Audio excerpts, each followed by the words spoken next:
Mulher é presa depois de matar o companheiro a facadas em Samambaia. Kátia Gomes. Exatamente, Vitória. Esse crime foi na madrugada de segunda-feira. A mulher de 40 anos matou o companheiro de 36 com uma facada na perna. Ele teria sangrado até a morte. Daqui a pouquinho eu volto ao vivo com o delegado dando todos os detalhes desse caso. Polícia prende mãe que abandonou o bebê em calçada em Planaltina. Vanessa Vitória. A investigação foi rápida, viu? O abandono aconteceu na madrugada desta segunda-feira e a localização da mãe também foi ontem. Ela prestou depoimento, chegou a ser presa, pagou fiança. Daqui a pouquinho eu conto os detalhes, qual foi a motivação para que essa mulher, essa mãe, deixasse o próprio filho em uma calçada de Planaltina. Presidente eleito Luiz Inácio Lula da Silva desembarca em Brasília nesta terça-feira e inicia os trabalhos no gabinete de transição no CCBB. Andréa Nelly. Aqui no Centro Cultural Banco do Brasil, a movimentação começa a se intensificar. Agora há pouco estiveram aqui a presidente do PT, Gleisi Hoffmann, e o coordenador de campanha de Lula, Aloísio Mercadante. Até o momento, não foram divulgados de forma oficial os nomes dos integrantes do Gabinete de Transição, o Governo de Transição, mas algumas confirmações já foram feitas de forma extraoficial. Daqui a pouco os detalhes, Vitória. Obrigada, André.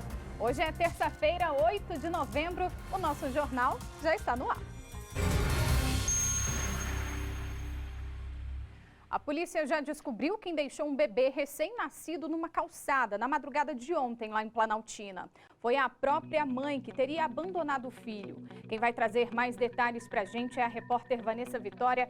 VV, boa tarde. Parece que essa mulher chegou a ser presa, mas pagou fiança e foi liberada, é isso? Oi, Vicky. Boa tarde para você, boa tarde para todo mundo. Foi isso sim, exatamente o que aconteceu. Ontem, inclusive, a gente esteve lá, né? Mostramos a ação dos investigadores em busca de imagem, de circuito, né? Das câmeras de segurança ali da rua onde o bebê foi deixado.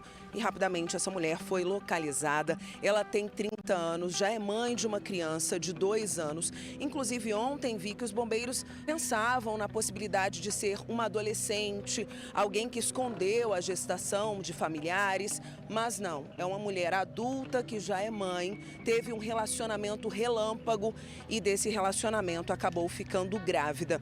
Vicky, ela contou para a polícia que decidiu não tirar o filho, não abortar. E aí seguiu com a gestação. Quando começou a ter as primeiras contrações, procurou na internet como ela faria para fazer o próprio parto. Vicky, foi sim essa mãe, essa mulher que gerou essa criança, que chamou a ajuda do Corpo de Bombeiros. Qual foi a ideia dela? Ela teve o bebê, passou algumas horas com o bebê. Vicky, pasme, ela chegou a amamentar a criança. Eu até me arrepio porque eu sinto que gera um vínculo de amamentação. Já amamentei, estou prestes a fazer de novo e é um elo, né? Uma ligação muito intensa, mãe e filho. Ela conseguiu fazer isso, mas decidiu abandonar o bebê, escolheu uma casa que tivesse luz acesa, de acordo com ela, ficou por ali à espreita, ligou para o Corpo de Bombeiros e, com sangue frio, conseguiu aguardar a chegada dos militares que levaram o bebê para o hospital de Planaltina. Qual é a boa notícia de toda essa história, Vicky? O bebezinho está bem e vai receber alta. Essa criança vai ser encaminhada aí aos cuidados do Conselho Tutelar. Por que a prisão dessa mãe, Vicky? Existe pena para abandono de incapaz. É de 1 a 3 anos de reclusão. Se ela tivesse procurado a vara da infância e da juventude, se ela tivesse procurado os meios legais para uma adoção, não teria acontecido nada disso com ela. Porém, ela optou por deixar a criança numa calçada, num passeio, lá em Planaltina, em um bairro de Planaltina, como a gente mostrou ontem, e relatos de vizinhos, né, que ficaram chocados com a situação, moradores da região que viram o resgate do bebê e até mesmo da pessoa que mora na casa que não viu o resgate, mas que ficou chocado ao saber que o bebê estava ali naquela calçada. E aí o que acontece, Vicky, com essa mulher? Segue agora a investigação, né? O crime aí de abandono de incapaz. vai responder, deixou o bebê, mas o próprio delegado, Vicky, lá da 31ª Delegacia de Polícia, que a gente vai ouvir já já, ele até comentou, existe uma situação aí que a mulher fica em depressão pós-parto e toda aquela situação que mexe com o corpo, com os hormônios, então assim, pode ter aí... não vou dizer que a pena vai ser atenuada, né? Quem vai cuidar da investigação é a polícia, mas a gente pode entender que algumas questões podem ser levadas em consideração na punição dessa mulher que gerou essa criança e deixou na calçada, porque ela estava logo depois do parto, então tem todo um estado, sem contar, né, o período de gestação, essa gravidez indesejada que ela foi levando adiante, mas isso as investigações é que vão chegar a conclusões bem melhores do que a minha. Mas, Vicky, eu vou pedir agora para a gente inclusive acompanhar o que disse o delegado que ouviu essa mulher. Vamos conferir. Nós conseguimos, durante a apuração dos fatos, localizar a imagem de segurança que captura a mãe, né, levando até a criança ao local e a deixando. E nessas imagens, então, consegue identificar essa mãe? Sim, é completamente perceptível que foi ela quem deixou a criança no local. E essa mãe, ela já foi localizada, ela foi levada para algum lugar? Sim, já conseguimos fazer a prisão dela em flagrante, já houve a autuação dela. Ela pagou a fiança e agora passa a responder em liberdade. Essa mãe, ela foi identificada com algum distúrbio, algum tipo de depressão pós-parto por ter feito esse ato? Ela se encontra em estado puerperal, né? Que é logo após o parto. Então, as consequências psicológicas, né, são as mais variadas possíveis, de acordo com a ciência médica. Que ela não poderia estar bem naquele momento, com certeza já previamente não estava, porque durante toda a gravidez ela tornou a gravidez como indesejada, mas não quis fazer em momento nenhum um aborto e já estava pré-determinado que ela iria fazer doar a criança para alguém. Ela que não conseguiu fazer esse ato anteriormente, por isso que fez o parto, ela mesma realizou o parto nela, né? Foi até a internet, viu como poderia proceder um parto, né, normal dentro de uma residência, conseguiu fazer e após o parto permaneceu com a criança por mais 14 horas em seu poder quando decidiu deixá-la na porta de uma residência. Além dessa mãe, alguma outra pessoa já foi ouvida também em depoimento? Como a investigação delineou, né, para a ação toda da mãe, sem coautoria com ninguém, né, foi levantadas as primeiras informações e os policiais de campo que foram as próprias testemunhas da situação flagrancial. E ela pode responder ou poderia responder por quais crimes? Ela vai responder por abandono de incapaz, né, foi o crime tipificado, a conduta dela se subsume, né, ao artigo 136, cuja pena é de 1 ano a 3 anos, né, agora está em liberdade, mas sob a condição de afiançada. Pois é, Vicky, como a gente acompanhou aí, o que disse o delegado que investiga esse caso, essa mulher tomou uma decisão correta de seguir com a gestação, uma vez que a nossa própria legislação no nosso país não permite um aborto nesse tipo de caso, né? Inclusive, Vicky, nós duas que estamos gestantes e a nossa diretora, a Emily também, a gente sabe, aqui agora eu estou conversando com você, tem um neném mexendo na minha barriga, tem uma criança que Ana Flor mexe muito. Então a gente fica tentando imaginar durante pelo menos aí, eu não sei quanto tempo durou a gestação dessa mulher, mas uma gestação normal, ela vai até pelo menos 38 semanas, né?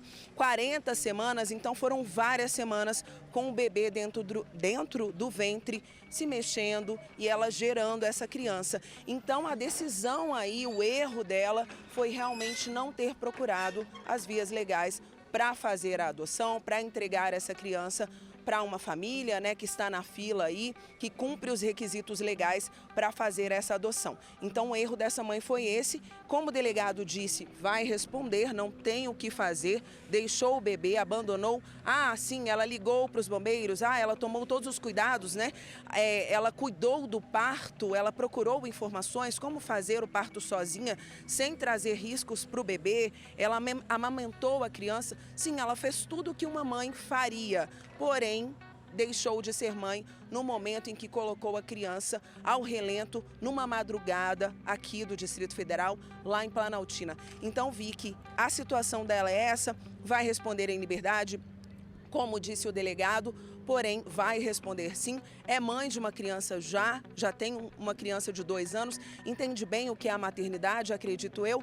Então agora essa mulher segue aí respondendo, provavelmente judicialmente em breve, pelo que fez. E com relação à criança, como eu falei, atualizando, graças a Deus está bem. Ontem o próprio Corpo de Bombeiros comentou que nasceu bem, nasceu saudável, estava com o rostinho bem curado. Ela cuidou do cordão umbilical, Vicky, não sei se você se lembra, mas o próprio capitão, ele falou que ela usou uma gominha, né, uma liga, para prender o umbigo ali da criança, o cordão. Então a criança segue bem, saudável, vai receber alta e vai ser encaminhada para uma família.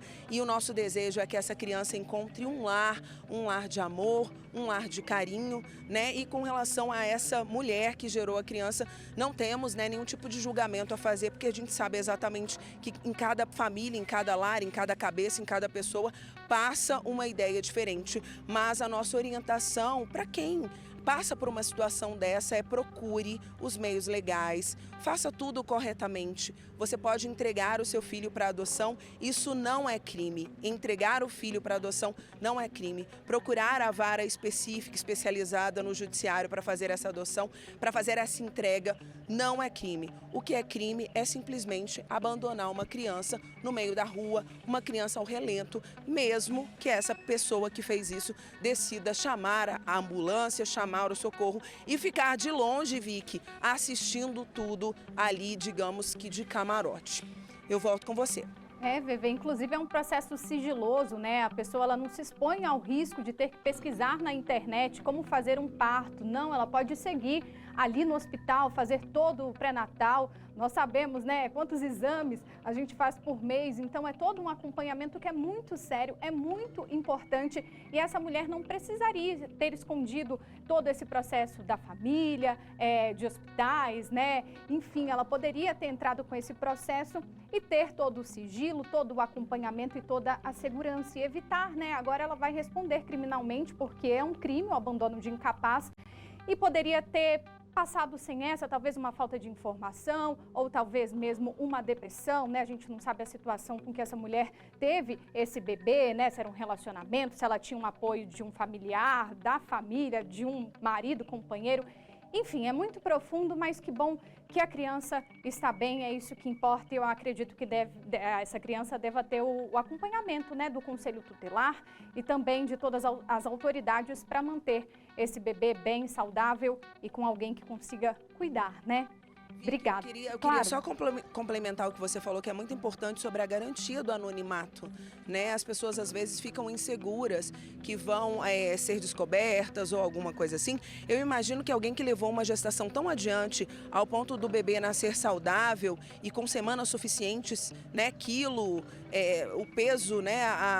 O tamanho, porque ela foi bem adiante com essa gestação. Então é muito importante a garantia do anonimato, porque a gente entende que talvez ninguém notou que essa mãe estava grávida. A gente não consegue resposta, só mesmo essas mulheres que passam por essa situação para dizer, né, se não aparecia barriga, se não aparecia nenhum tipo de sintoma de gravidez. Mas isso que você falou é muito importante com relação ao anonimato. Até nós estávamos conversando com o próprio Corpo de Bombeiros ontem e eles estavam falando o seguinte: muitas adolescentes acabam passando por situações assim, escondendo a gestação da própria família que não identifica, não consegue perceber.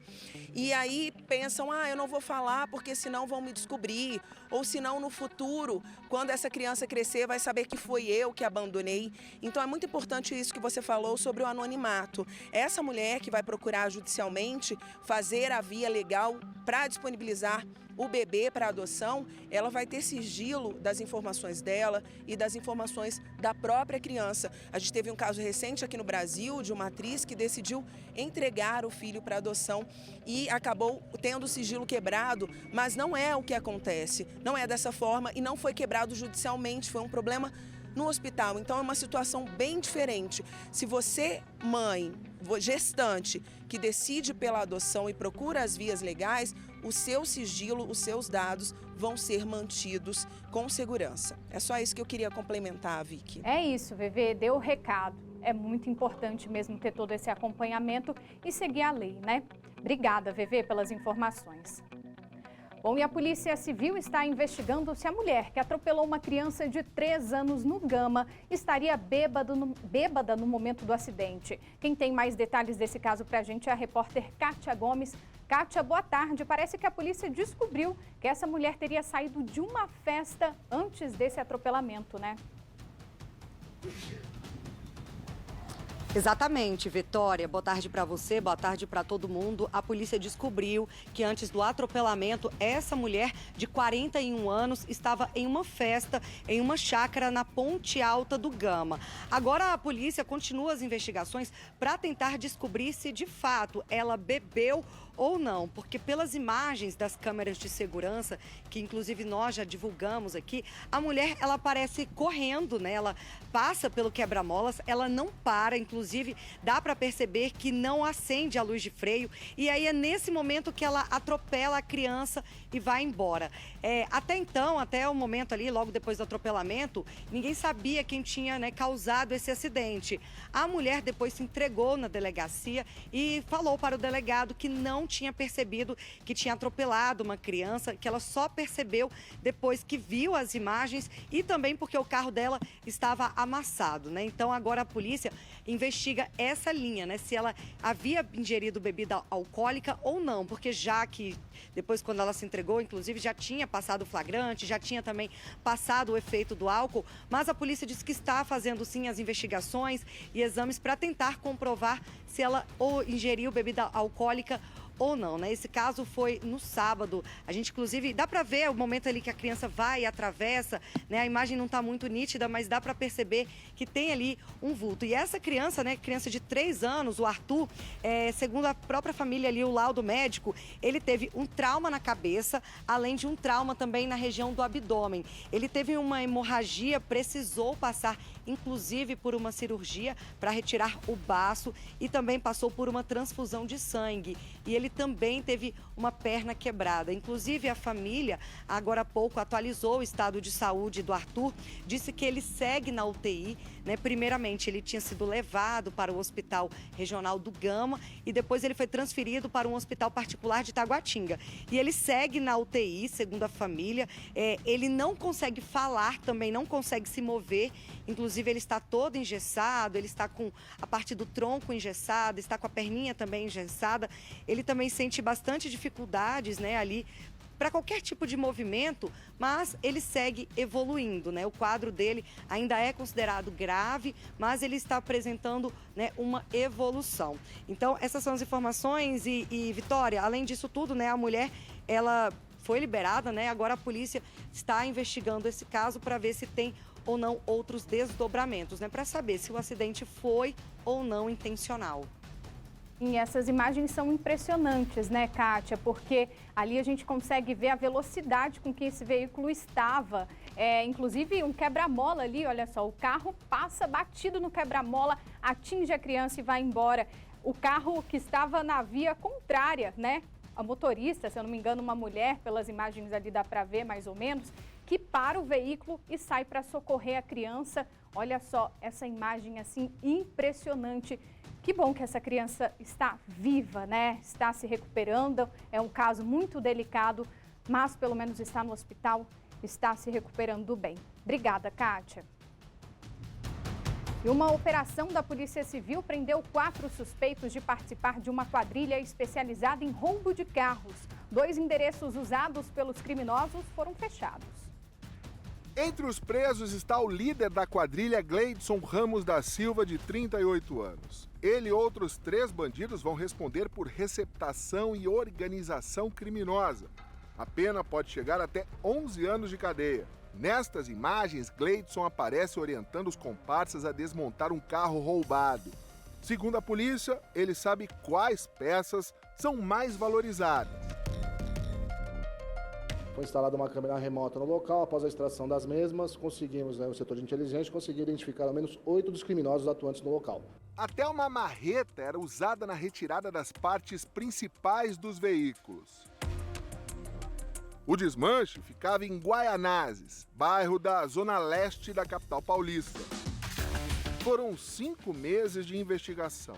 O local foi monitorado durante quase um mês.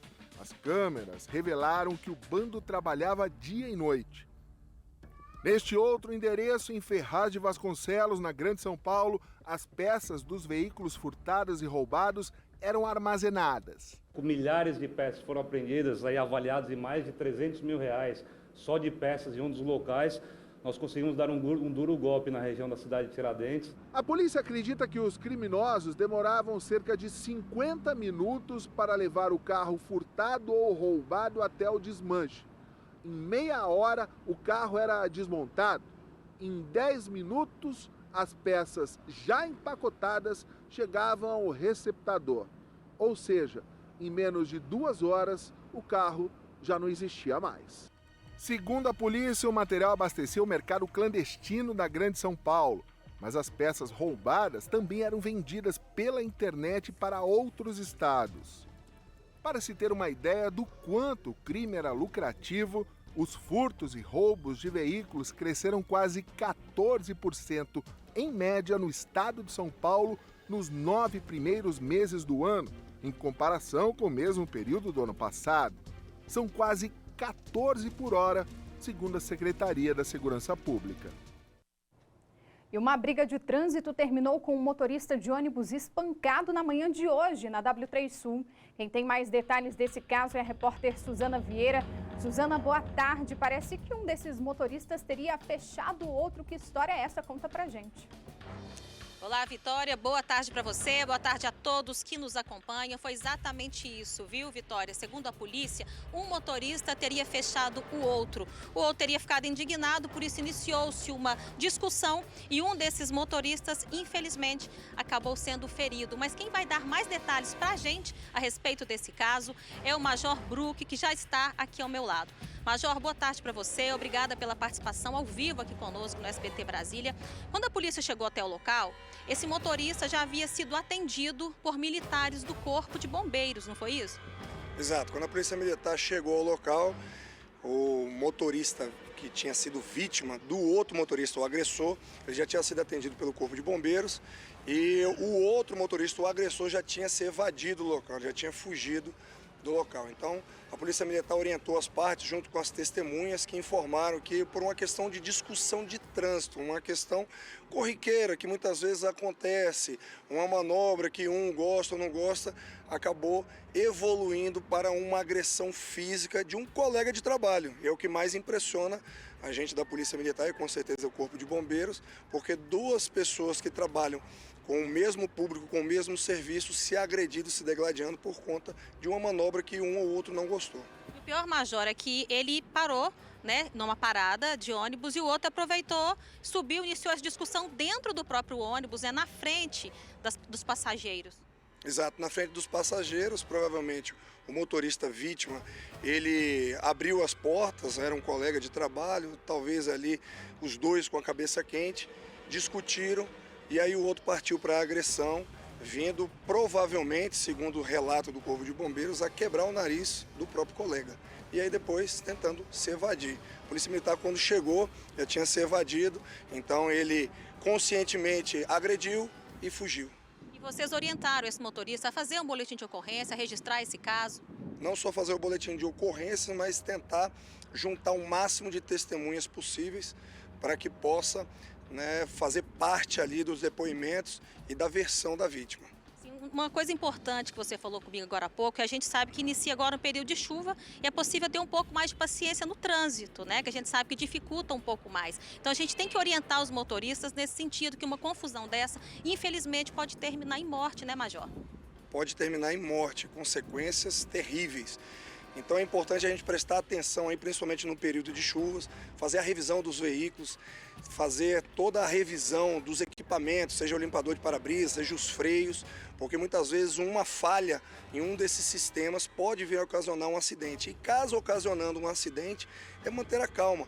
A gente sabe que é uma situação que não é uma situação legal, não é uma situação boa, então as pessoas vão se chatear, mas elas não podem fazer com que isso suba a cabeça, que ela expõe as suas frustrações, às vezes diárias, o seu estresse diário naquele acidente e tente descontar na outra pessoa, ou a pessoa que bateu, ou a pessoa que ela considera que foi a culpada. E isso pode ocasionar ali, no mínimo, uma via de fato, depois uma agressão vindo até a matar o outro indivíduo. Isso aí são consequências drásticas de um simples acidente de trânsito. Muitas pessoas hoje detêm seguros de veículo.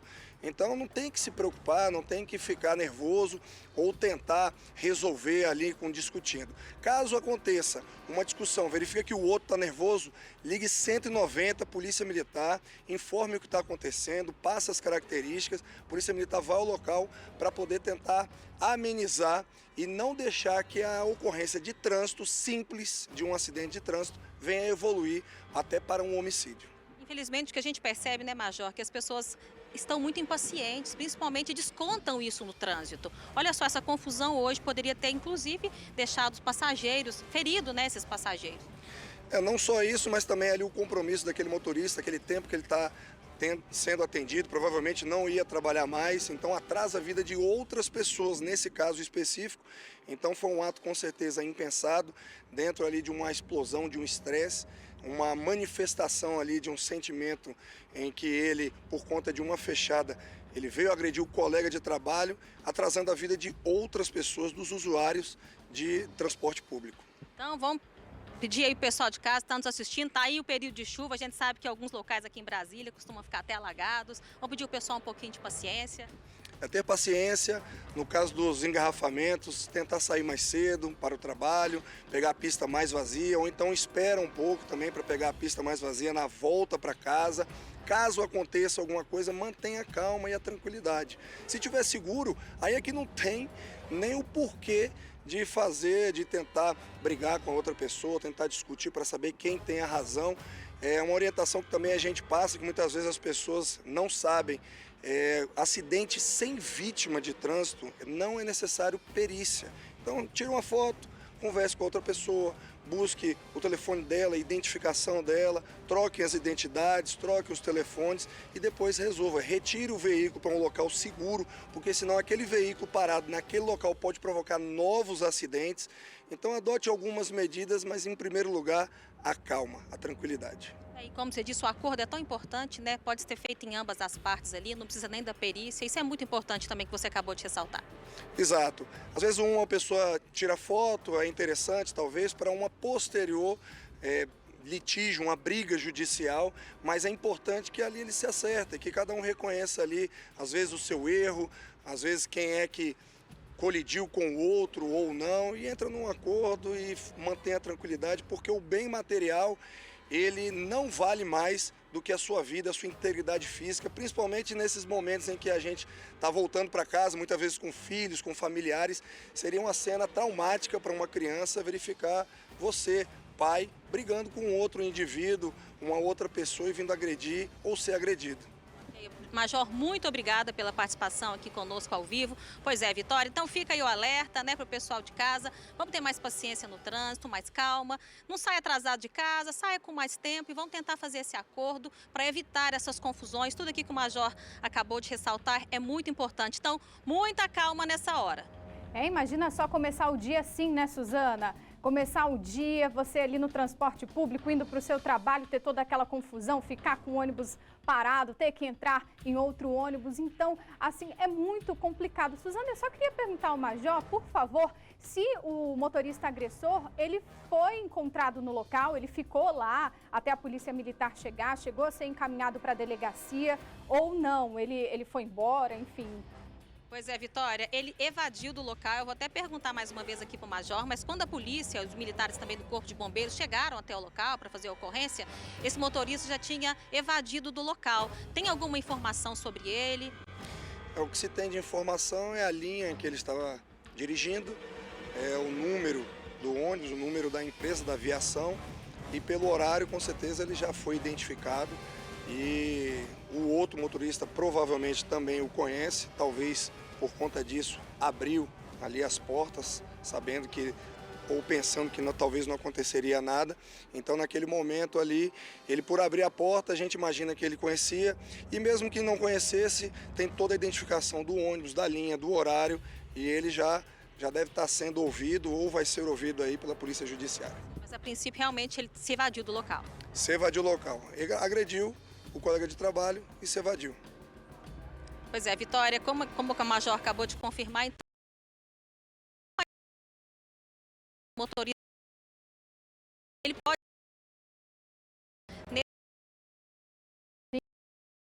Para fim ter acesso à imagem, é um absurdo. Bem, nosso cada religião civil, religiões, um bando, cada até de ódio, invadir.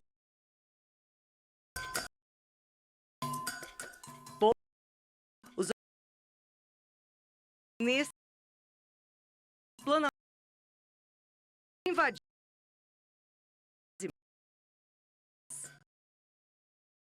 dia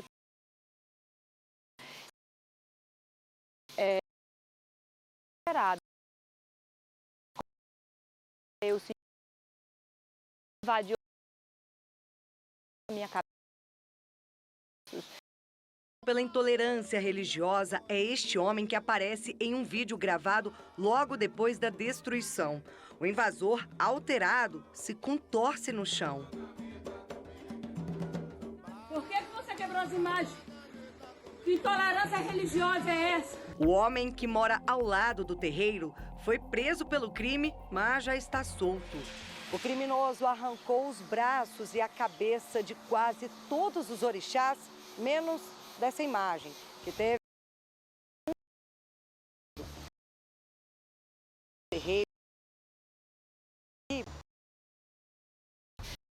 A gente vai se juntando aqui dentro da comunidade mesmo, vamos comprando aos poucos. Se a gente tivesse o suficiente para poder fazer, isso aqui já estaria pronto, já estava pronto, porque força de vontade, coragem não nos falta. Uma certeza eu tenho, que o Vale dos Orixás vai ficar em pé novamente. O diretor da Federação de Umbanda e Candomblé de Brasília e entorno diz que o preconceito com a religião cresceu bastante nos últimos 4 anos. E atos de intolerância estão cada vez mais violentos.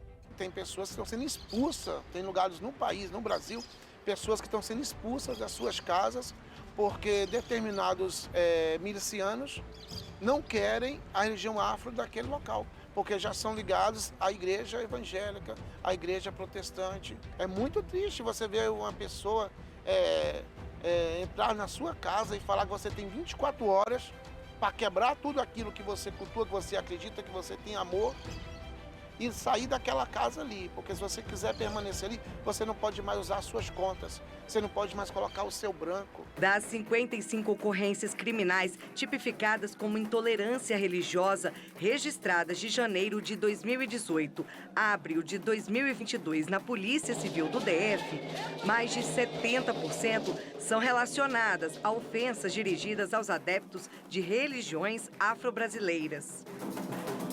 Neste ano, apenas um crime de preconceito aos ritos africanos foi notificado, enquanto que no ano passado foram 7. Em 2020 foram 12. Já o ano de 2019 foi o que mais teve boletins de ocorrência, 16. Mas, segundo o vice-presidente da Comissão de Liberdade Religiosa da OAB-DF, esses dados não refletem a realidade. Muitas pessoas não denunciam pela certeza da impunidade. A falta de registros de ocorrências faz com que as autoridades não tenham dados estatísticos para fomentar e criar políticas públicas voltadas à ações de educação e conscientização da sociedade. A liberdade religiosa não é só um desejo de quem segue determinada doutrina, e sim um direito garantido pela Constituição. A discriminação religiosa é crime previsto na Lei de Racismo, imprescritível e inafiançável, cuja pena varia de 1 a 3 anos de reclusão. Essas condutas podem se dar de várias formas: injúrias, incitação à discriminação, ou impedindo alguém de fazer algo ou entrar em determinado lugar, de ter acesso a um cargo ou a um emprego em razão de sua religião, por exemplo. Desde 2016, a Polícia Civil do DF conta com a DECRIM, delegacia especializada que combate crimes de discriminação religiosa e outros crimes de ódio. O foco principal da DECRIM é a vítima, dando um atendimento onde ela se sinta acolhida, ouvida sem julgamento, de forma que ela não se sinta revitimizada. O Pai Nino explica que, por ser uma religião de negro, ela foi associada à escuridão e a coisas ruins. Mas, diferentemente do que muitas pessoas pensam, durante um culto em um terreiro, são usados elementos naturais para melhorar a vida das pessoas. A religião afro-brasileira em si, ela cultiva totalmente o amor. Nós trabalhamos com as ervas, com a força da natureza, para dar um caminho melhor para a humanidade.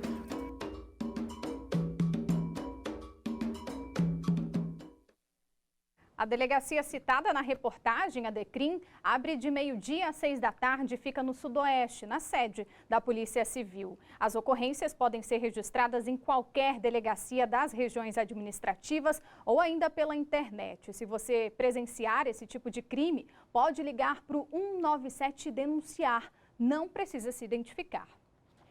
E o Supremo Tribunal Federal determinou nos últimos dias o bloqueio das redes sociais de políticos acusados de compartilhar notícias falsas e atacar instituições. Neste último fim de semana foi a vez do ex-candidato à vice-presidência na chapa de Soraya Tronic. O economista Marcos Sintra terá conta no Twitter suspensa. No perfil do ex-secretário da Receita Federal, Marcos Sintra, no Twitter, a mensagem avisa que a conta foi retida no Brasil em resposta a uma ordem judicial. No domingo, o ministro do Supremo Tribunal Federal, Alexandre de Moraes, ordenou a suspensão da conta sob a justificativa de que Sintra usa as redes sociais para atacar as instituições democráticas, em especial o Tribunal Superior Eleitoral, o que pode configurar crime eleitoral. Um dia antes, o candidato à vice-presidência na chapa de Soraya Tronic fez publicações levantando dúvidas sobre os registros de urnas eletrônicas para o candidato Jair Bolsonaro e cobrou respostas da Justiça Eleitoral. Sintra ainda deve prestar depoimento à Polícia Federal. Durante o final de semana, os deputados federais Coronel Tadeu, Major Vitor Hugo e o deputado federal eleito Nicolas Ferreira, todos do PL, também tiveram as contas no Twitter suspensas após reproduzirem ataques à integridade das urnas eletrônicas feitos pelo argentino Fernando Serimedo, dono de um canal no YouTube e apoiador da família Bolsonaro. A liberdade de se manifestar, ela está prevista na Constituição. E não está escrito em nenhum lugar que eu tenho que dizer aquilo que as pessoas querem ouvir. Nós não podemos rasgar a nossa Constituição em hipótese nenhuma. Os parlamentares alegam que não tiveram acesso à ordem que bloqueou as contas. Elon Musk, novo chefe do Twitter, afirmou neste domingo que vai examinar supostas situações de censura da rede no Brasil. A deputada federal Carla Zambelli também está com as redes sociais suspensas. O ministro Gilmar Mendes, do STF, ordenou que a Procuradoria-Geral da República ouça imediatamente a parlamentar sobre o episódio em que ela perseguiu um homem pelas ruas de São Paulo. Após a oitiva, a PGR vai decidir se abre ou não uma investigação contra a deputada. Em nota, Zambelli, que está em Miami, nos Estados Unidos, disse que tão logo for intimada, estará à disposição para prestar esclarecimentos. O economista Marcos Sintra, ex-candidato a vice-presidente na chapa de Soraya Tronic, não respondeu ao nosso contato. Manifestantes que apoiam o presidente Jair Bolsonaro atacaram policiais rodoviários federais em Novo Progresso, no interior do Pará. Os agentes tentavam desbloquear a BR-163 na tarde desta segunda-feira. Os manifestantes jogaram pedras contra as viaturas. Olha isso, apedrejando, a população invadiu, apedrejando a PRF tudo agora, ó. Olha aí, galera, ó. Houve disparos de armas de fogo, mas o atirador não foi identificado. Uma criança passou mal, intoxicada por gás lacrimogênio, e precisou de atendimento médico. Um policial também acabou ferido, mas já recebeu alta.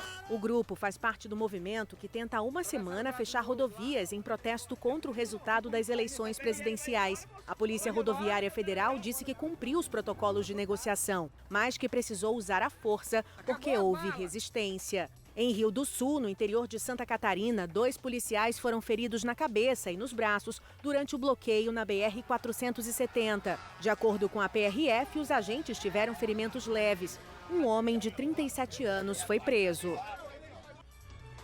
O presidente e vice eleitos Lula e Alckmin chegam hoje em Brasília para uma série de reuniões com autoridades. Até o momento, não foram divulgados os nomes dos membros que vão integrar a equipe de transição. O repórter André Anelli está lá no CCBB e vai contar para a gente se tem alguma expectativa por essas nomeações. Boa tarde, André. Oi, Vitória, muito boa tarde para você, boa tarde a todos que acompanham o SBT Brasília. Até o momento, nenhuma expectativa de divulgação oficial dos nomes que vão integrar esse gabinete de transição. A expectativa era de que esses nomes fossem divulgados ao longo do dia de hoje. Não houve nenhuma publicação no Diário Oficial da União nesse sentido, então é possível também que essas publicações ou esses anúncios sejam feitos no dia de amanhã. Isso porque hoje, no final da tarde e início da noite, desembarcam aqui em Brasília o presidente e o vice eleitos Lula e Alckmin. Ao longo do dia de amanhã, eles têm uma agenda repleta de reuniões com algumas autoridades, como, por exemplo, o Arthur Lira, que é o presidente da Câmara dos Deputados, Rodrigo Pacheco, presidente do Senado, e também possivelmente com a presidente do Supremo Tribunal Federal, ministra Rosa Weber. Existe também a possibilidade de um encontro com Alexandre de Moraes, presidente do Tribunal Superior Eleitoral, isso de acordo com manifestações feitas pelo senador Randolph Rodrigues. Foi ele quem sugeriu, então, um encontro de Lula diretamente com Alexandre de Moraes. Embora ainda não tenha havido nenhum tipo de anúncio oficial dos nomes daqueles que vão integrar o gabinete de transição aqui no Centro Cultural Banco do Brasil, uma lista extraoficial já foi divulgada pelo chefe de gabinete da liderança do PT no Senado, Vilmar Lacerda. Ele esteve ontem aqui no CCBB e adiantou alguns possíveis nomes. São eles Aloysio Mercadante, ele que já foi coordenador da campanha de Lula, seria então o coordenador dos trabalhos dos núcleos temáticos. Devem ser 28 núcleos temáticos ao todo, um deles inclusive ligado a cidades e habitação. E quem seria o líder desse núcleo temático é o deputado federal eleito Guilherme Boulos. Boulos que inclusive confirmou o convite para integrar a equipe de transição por meio de rede social. Outros nomes também já antecipados. O de Jorge Messias, procurador da Fazenda Nacional, ele que seria então assessor da elaboração de atos jurídicos. E um nome que foi divulgado, mas não deve constar entre os 50 que fazem parte então dessa equipe de transição, é o da futura primeira-dama Rosângela Silva, a Janja. Ela deve integrar então a coordenadoria dos preparativos da posse presidencial, justamente fazendo com que seja efetivado, seja viabilizado também a cerimônia de posse no dia 1º de janeiro. Mas, repetindo, são nomes extraoficiais antecipados ontem pelo Vilmar Lacerda, chefe de gabinete da liderança do PT no Senado. A expectativa é que entre hoje e amanhã os nomes oficiais desses integrantes do gabinete de transição sejam divulgados. Vitória. Muito obrigada, André, pelas informações. A cúpula do clima que acontece no Egito começou com um alerta da ONU. Os últimos 8 anos foram os mais quentes da história. Na Europa, o calor matou 15 mil pessoas só em 2022, segundo a Organização Mundial da Saúde. A luta para salvar o planeta dos efeitos das mudanças climáticas pode estar atingindo um ponto sem volta, segundo o secretário-geral das Nações Unidas. Por 2 semanas, representantes de 120 países estarão reunidos no balneário de Sharm el-Sheikh, no Egito. No discurso de abertura da cúpula, o secretário-geral da ONU disse algo preocupante. Estamos perdendo a luta por nossas vidas, falou Antônio Guterres, que ainda acrescentou. We are on a highway to climate hell. Estamos em uma estrada para o inferno climático com os pés no acelerador. A humanidade deve escolher entre a solidariedade climática ou o suicídio coletivo. Or a collective suicide. No segundo dia da cúpula, o Brasil teve destaque. O ex-vice-presidente dos Estados Unidos, Al Gore, afirmou que o país latino escolheu parar de destruir a Amazônia em referência à eleição de Luiz Inácio Lula da Silva. O presidente eleito deve participar das discussões a partir da semana que vem. O pavilhão brasileiro montado no Egito vai destacar o protagonismo do país na geração de energia verde. A delegação do Brasil é liderada pelo atual ministro do Meio Ambiente, Joaquim Leite. A Casa Branca enviou funcionários de 16 setores do governo americano para a COP27. O presidente Joe Biden vai fazer um discurso no Egito, no intervalo entre 2 eventos importantes para o país: as eleições legislativas desta terça-feira e a cúpula do G20, que acontece na semana que vem, na Indonésia. Antes da ida para o Egito, o enviado especial para o clima do governo americano também falou sobre o Brasil. O presidente eleito Lula está comprometido e espero que possamos avançar nas reformas para salvar a floresta amazônica, disse John Kerry. A pesquisadora do Amazon, o Instituto do Homem e Meio Ambiente da Amazônia, destaca que a principal contribuição do Brasil na luta contra as mudanças climáticas deve ser o combate ao desmatamento. Nossas florestas armazenam bilhões de toneladas de carbono. E quando a gente vê o desmatamento avançando, como tem acontecido nesses últimos anos, o que está acontecendo é que esse carbono está sendo liberado para a atmosfera e está contribuindo para aquecer mais o planeta. O Instituto Amazon divulgou nesta segunda-feira dados do desmatamento nos últimos meses em áreas protegidas, onde a floresta deveria ser totalmente preservada. Foram mais de 4 mil quilômetros quadrados de desmatamento na Amazônia entre julho e setembro. De acordo com o Amazon, o número inclui áreas protegidas, onde a destruição deveria ser zero. O Instituto diferencia áreas pressionadas pelo desmatamento, onde já houve alguma destruição da floresta, e áreas ameaçadas, que tiveram desmatamento no entorno. O Pará tem 7 das 10 áreas protegidas mais pressionadas e 5 das 10 mais ameaçadas. Essas regiões têm seus municípios constantemente ameaçados pela expansão da agropecuária e, pelos resultados do presente estudo, essa ameaça está se expandindo para dentro de áreas protegidas. O levantamento destaca ainda o avanço da devastação em áreas protegidas no Acre, o segundo menor estado da Amazônia Legal, mas que tem 2 entre as 10 áreas mais pressionadas, e a líder do ranking, a reserva extrativista Chico Mendes. Áreas protegidas são terras indígenas, quilombolas e unidades de conservação que servem para a manutenção da biodiversidade, estoque de carbono e regulação do clima. O levantamento identificou redução no desmatamento desses territórios de julho a setembro deste ano em relação ao mesmo período do ano passado. Mas, de acordo com os pesquisadores, 2021 foi um ano de pico na destruição. Por isso, a preocupação continua. O estudo do Amazon sugere urgência no aumento da fiscalização, aplicando multas e embargos em áreas ilegalmente desmatadas, além de identificar os autores para que eles sejam devidamente punidos. Também é muito importante que sejam vetados os projetos de lei que visam a redução ou a extinção de áreas protegidas. De volta ao noticiário local, a Polícia Civil identificou 5 criminosos que estavam envolvidos em uma explosão de caixa eletrônico numa agência bancária de Samambaia. Quem vai trazer mais os detalhes, todos os detalhes pra gente, é a repórter Suzana Vieira. Suzana, boa tarde mais uma vez. Parece que esses bandidos já tinham várias passagens, né? Pois é, Vitória, hoje pela manhã eu conversei com o delegado responsável por esse crime, pelas investigações, o Diego Castro, e ele me disse que todos esses criminosos já têm várias passagens pela polícia, inclusive por furto. Vamos relembrar um pouquinho esse caso? Tudo aconteceu em agosto deste ano. 5 criminosos invadiram uma agência bancária que fica em Samambaia por volta de 4h30 da manhã. Eles tentaram explodir um caixa eletrônico com uma bomba caseira, Eles fizeram essa bomba em casa. Mas, segundo o delegado, eles ainda não tinham expertise nesse tipo de crime, Ou seja, eles tinham expertise em outros crimes, mas na produção de bombas caseiras não. Então, acabou dando errado.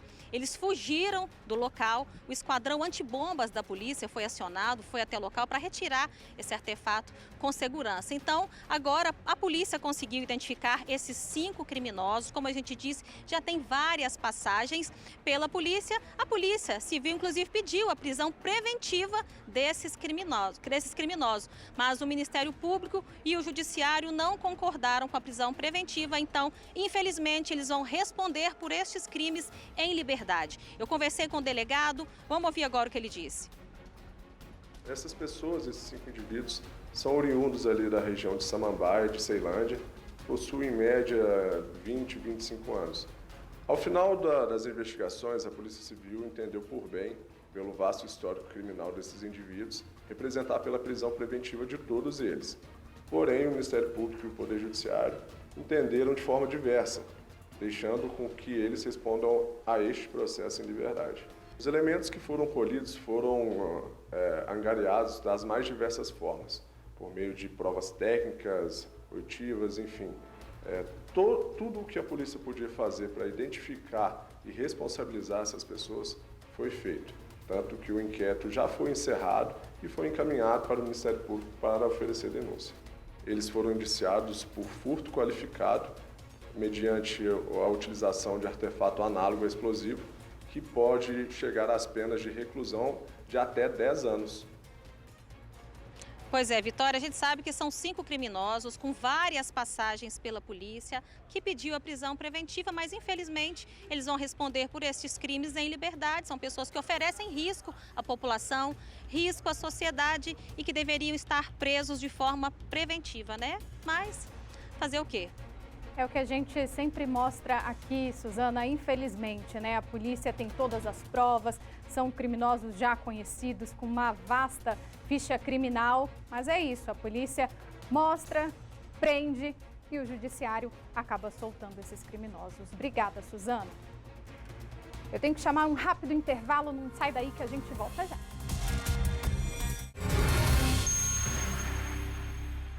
Ao noticiário, uma forte chuva tomou conta de algumas regiões do DF na noite de ontem. O Corpo de Bombeiros precisou ser acionado para várias ocorrências. Teve queda de árvores, alagamentos e carros ilhados. Quem vai trazer mais detalhes é a repórter Vanessa Vitória. VV, alguém se feriu por conta desse temporal? Oi, Vicky, boa tarde de novo para você, para todo mundo. Graças a Deus não, viu? A gente até comentou no caminho, por exemplo, eu que moro no Parkway, o Dentinho, nosso repórter cinematográfico, que mora no Guará, e o Auricélio, que mora em Ceilândia, que é o assistente, a gente dormiu muito, porque não vimos chuva, Vivi, a gente não viu mesmo. E realmente, quando eu vim para o trabalho hoje, quando eu estava chegando no SBT, pelo caminho no plano piloto, aí sim encontrei várias poças ali de água e indícios de chuva, porque realmente foi uma chuva muito intensa e principalmente no plano piloto, Vicky. Acabou atingindo Sobradinho e Planaltina de uma forma intensa também. Mas em outros pontos do DF teve muita gente que acabou que nem percebeu essa chuva. Mas pelas imagens que a gente vê, a sensação é de que alguém se machucou, até porque muitas pessoas acabaram ficando presas dentro dos carros. Quem vai falar sobre a trabalheira danada de ontem à noite vai ser justamente o Tenente Demétrios, que está aqui ao meu lado. Tenente, boa tarde. A Vicky até perguntou lá do estúdio, teve feridos? Eu falei, graças a Deus não, mas diante das imagens, a sensação de que alguém poderia realmente ter corrido risco e se machucado. Boa tarde a todos. Realmente, ontem à noite, tivemos aí uma chuva de maior intensidade que ocasionou um acionamento, para ocorrências de corte de árvores que estavam obstruindo vias, né, e teve ponto de alagamento também que envolveu alguns veículos. Mas felizmente apenas danos aos veículos. Todas as pessoas que foram retiradas dos veículos, nenhuma precisou de atendimento médico, e isso nos tranquiliza bastante. Uma árvore caiu em cima de carro? Não temos essa informação. Tá?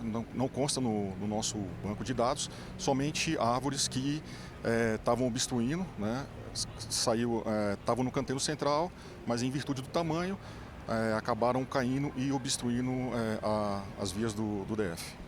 Tenente, na última chuva, uma das últimas anteriores a essa, nós vimos pessoas sendo levadas mesmo pela água, veículos, motos. Qual que é a orientação para o motorista que está numa via dessa? O que ele faz nesse momento? Pois a primeira recomendação é a informação. Né? A imprensa, a mídia de uma forma geral, ela diariamente noticia como é que a previsão do tempo. Então, e hoje, através do celular, as pessoas têm acesso a essas informações. Com isso, tanto pedestres quanto condutores, eles podem se planejar. Tá? Para os pedestres, a chuva iniciou, você está dentro de casa, está no comércio, no trabalho, permaneça, tá? Até que ela dê uma diminuída, tá? Ou preferencialmente cesse. E aí sim, volte a realizar a atividade normalmente. Para os motoristas, como a gente havia conversado anteriormente, o DF é bem servido no que diz respeito à rede de captação de águas da chuva. Então são poucos os pontos de alagamento. Tá? Mas mesmo assim, no deslocamento dentro do veículo, começou a ter dificuldade na visibilidade, procure um lugar seguro, acostamento, um estacionamento. Tá? Não estacione embaixo de árvores, nem estruturas metálicas. Isso também serve para os pedestres, não procurarem abrigo nem embaixo de árvores e nem estruturas metálicas, porque são ambientes propícios a receber descargas atmosféricas. Tem pessoas que às vezes se apavoram com uma certa facilidade e aí não conseguem mais desenvolver sua atividade. Liga para o 193, informe onde está, o que está acontecendo e rapidamente uma equipe do Corpo de Bombeiros irá até o local para realizar o atendimento, o resgate ou o salvamento. Tenente, vocês têm algum mapeamento ou do Corpo de Bombeiros ou da Defesa Civil de áreas com maior risco aqui no Distrito Federal, principalmente no plano piloto, mesmo sabendo aí que é uma cidade característica que tem muito menos retenção de água do que em outros lugares, né? Eu, por exemplo, sou do Sudeste, em Belo Horizonte tem muito alagamento, São Paulo já morei também, muito alagamento e sem contar que não tem as encostas, né? Então aqui no Distrito Federal vocês trabalham pra caramba, mas tem algum mapeamento assim que facilita até mesmo o telespectador a entender um ponto de maior risco? Pois é, anualmente a Defesa Civil realiza um trabalho de monitoramento desses pontos de risco, tá? E, consequentemente, posteriormente, é enviado para o Corpo de Bombeiros e aí, dependendo da região administrativa, do quartel que atua na região, é informado, né? E aquela unidade realiza um trabalho de monitoramento e prevenção para que nenhum acidente de maior gravidade venha a acontecer.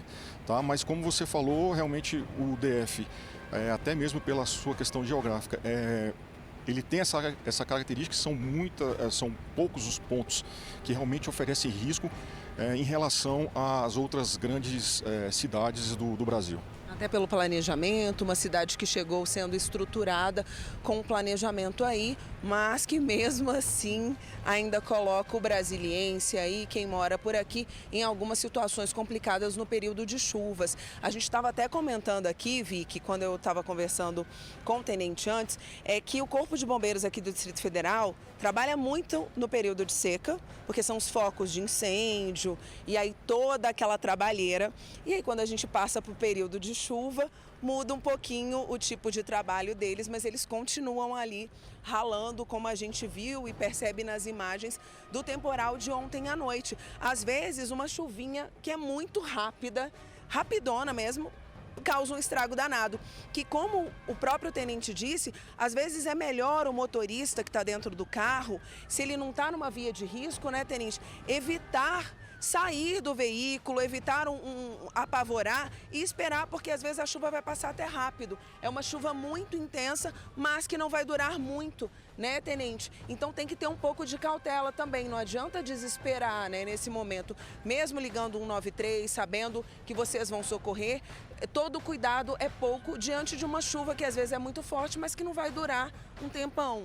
Pois é, como você frisou bem, nós estamos saindo do período de estiagem, né, onde são os focos de incêndio, por um período de chuva, né, e geralmente essas primeiras chuvas, elas costumam ser chuvas pancadas mais fortes, tá? O veículo, para o condutor, ele ainda é um ambiente seguro, tá? Mas ele precisa ter essa consciência de... Começou a complicar a visibilidade durante o deslocamento, tá? Ele procurar um local seguro, um acostamento, um estacionamento e permanecer ali até ela diminuir, tá?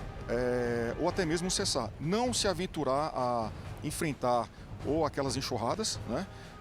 Ou até mesmo os pontos de alagamento, tá? Isso não é seguro, tá? O DF, felizmente, possui uma rede bem estruturada dos quartéis do Corpo de Bombeiros, né? Então, ligando 193, informando o que está acontecendo, aonde está, rapidamente uma equipe nossa vai chegar até o local e vai realizar o serviço, resgatando a vítima e também, posteriormente, o bem.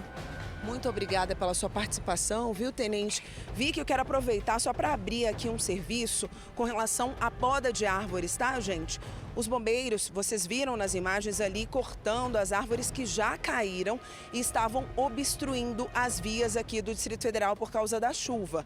Mas a orientação é procurar a nova CAP. Se tem uma árvore aí perto da sua casa que está trazendo risco, está trazendo perigo, abre um chamadinho lá na ouvidoria, acessa o site do GDF e faz o pedido para poda de árvore, porque como a gente viu, além do problema com os carros ilhados, as árvores também, vários galhos caídos e espalhados aí por todo o Distrito Federal. Então a orientação tem aí perto da sua casa, perto do seu trabalho, vai lá e abre um chamadinho. Agora vamos falar de previsão do tempo, minha gente, porque...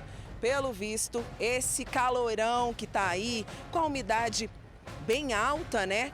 Vai continuar sendo uma combinação perfeita para pancadas de chuva e também aí para possibilidade, inclusive, de queda, viu, gente? De granizo, raios. Isso não sou eu que estou falando, não. Quem falou pra gente foi o IMET. E agora a gente vai conferir mais detalhes do que disse o nosso especialista aí do Instituto Nacional de Meteorologia.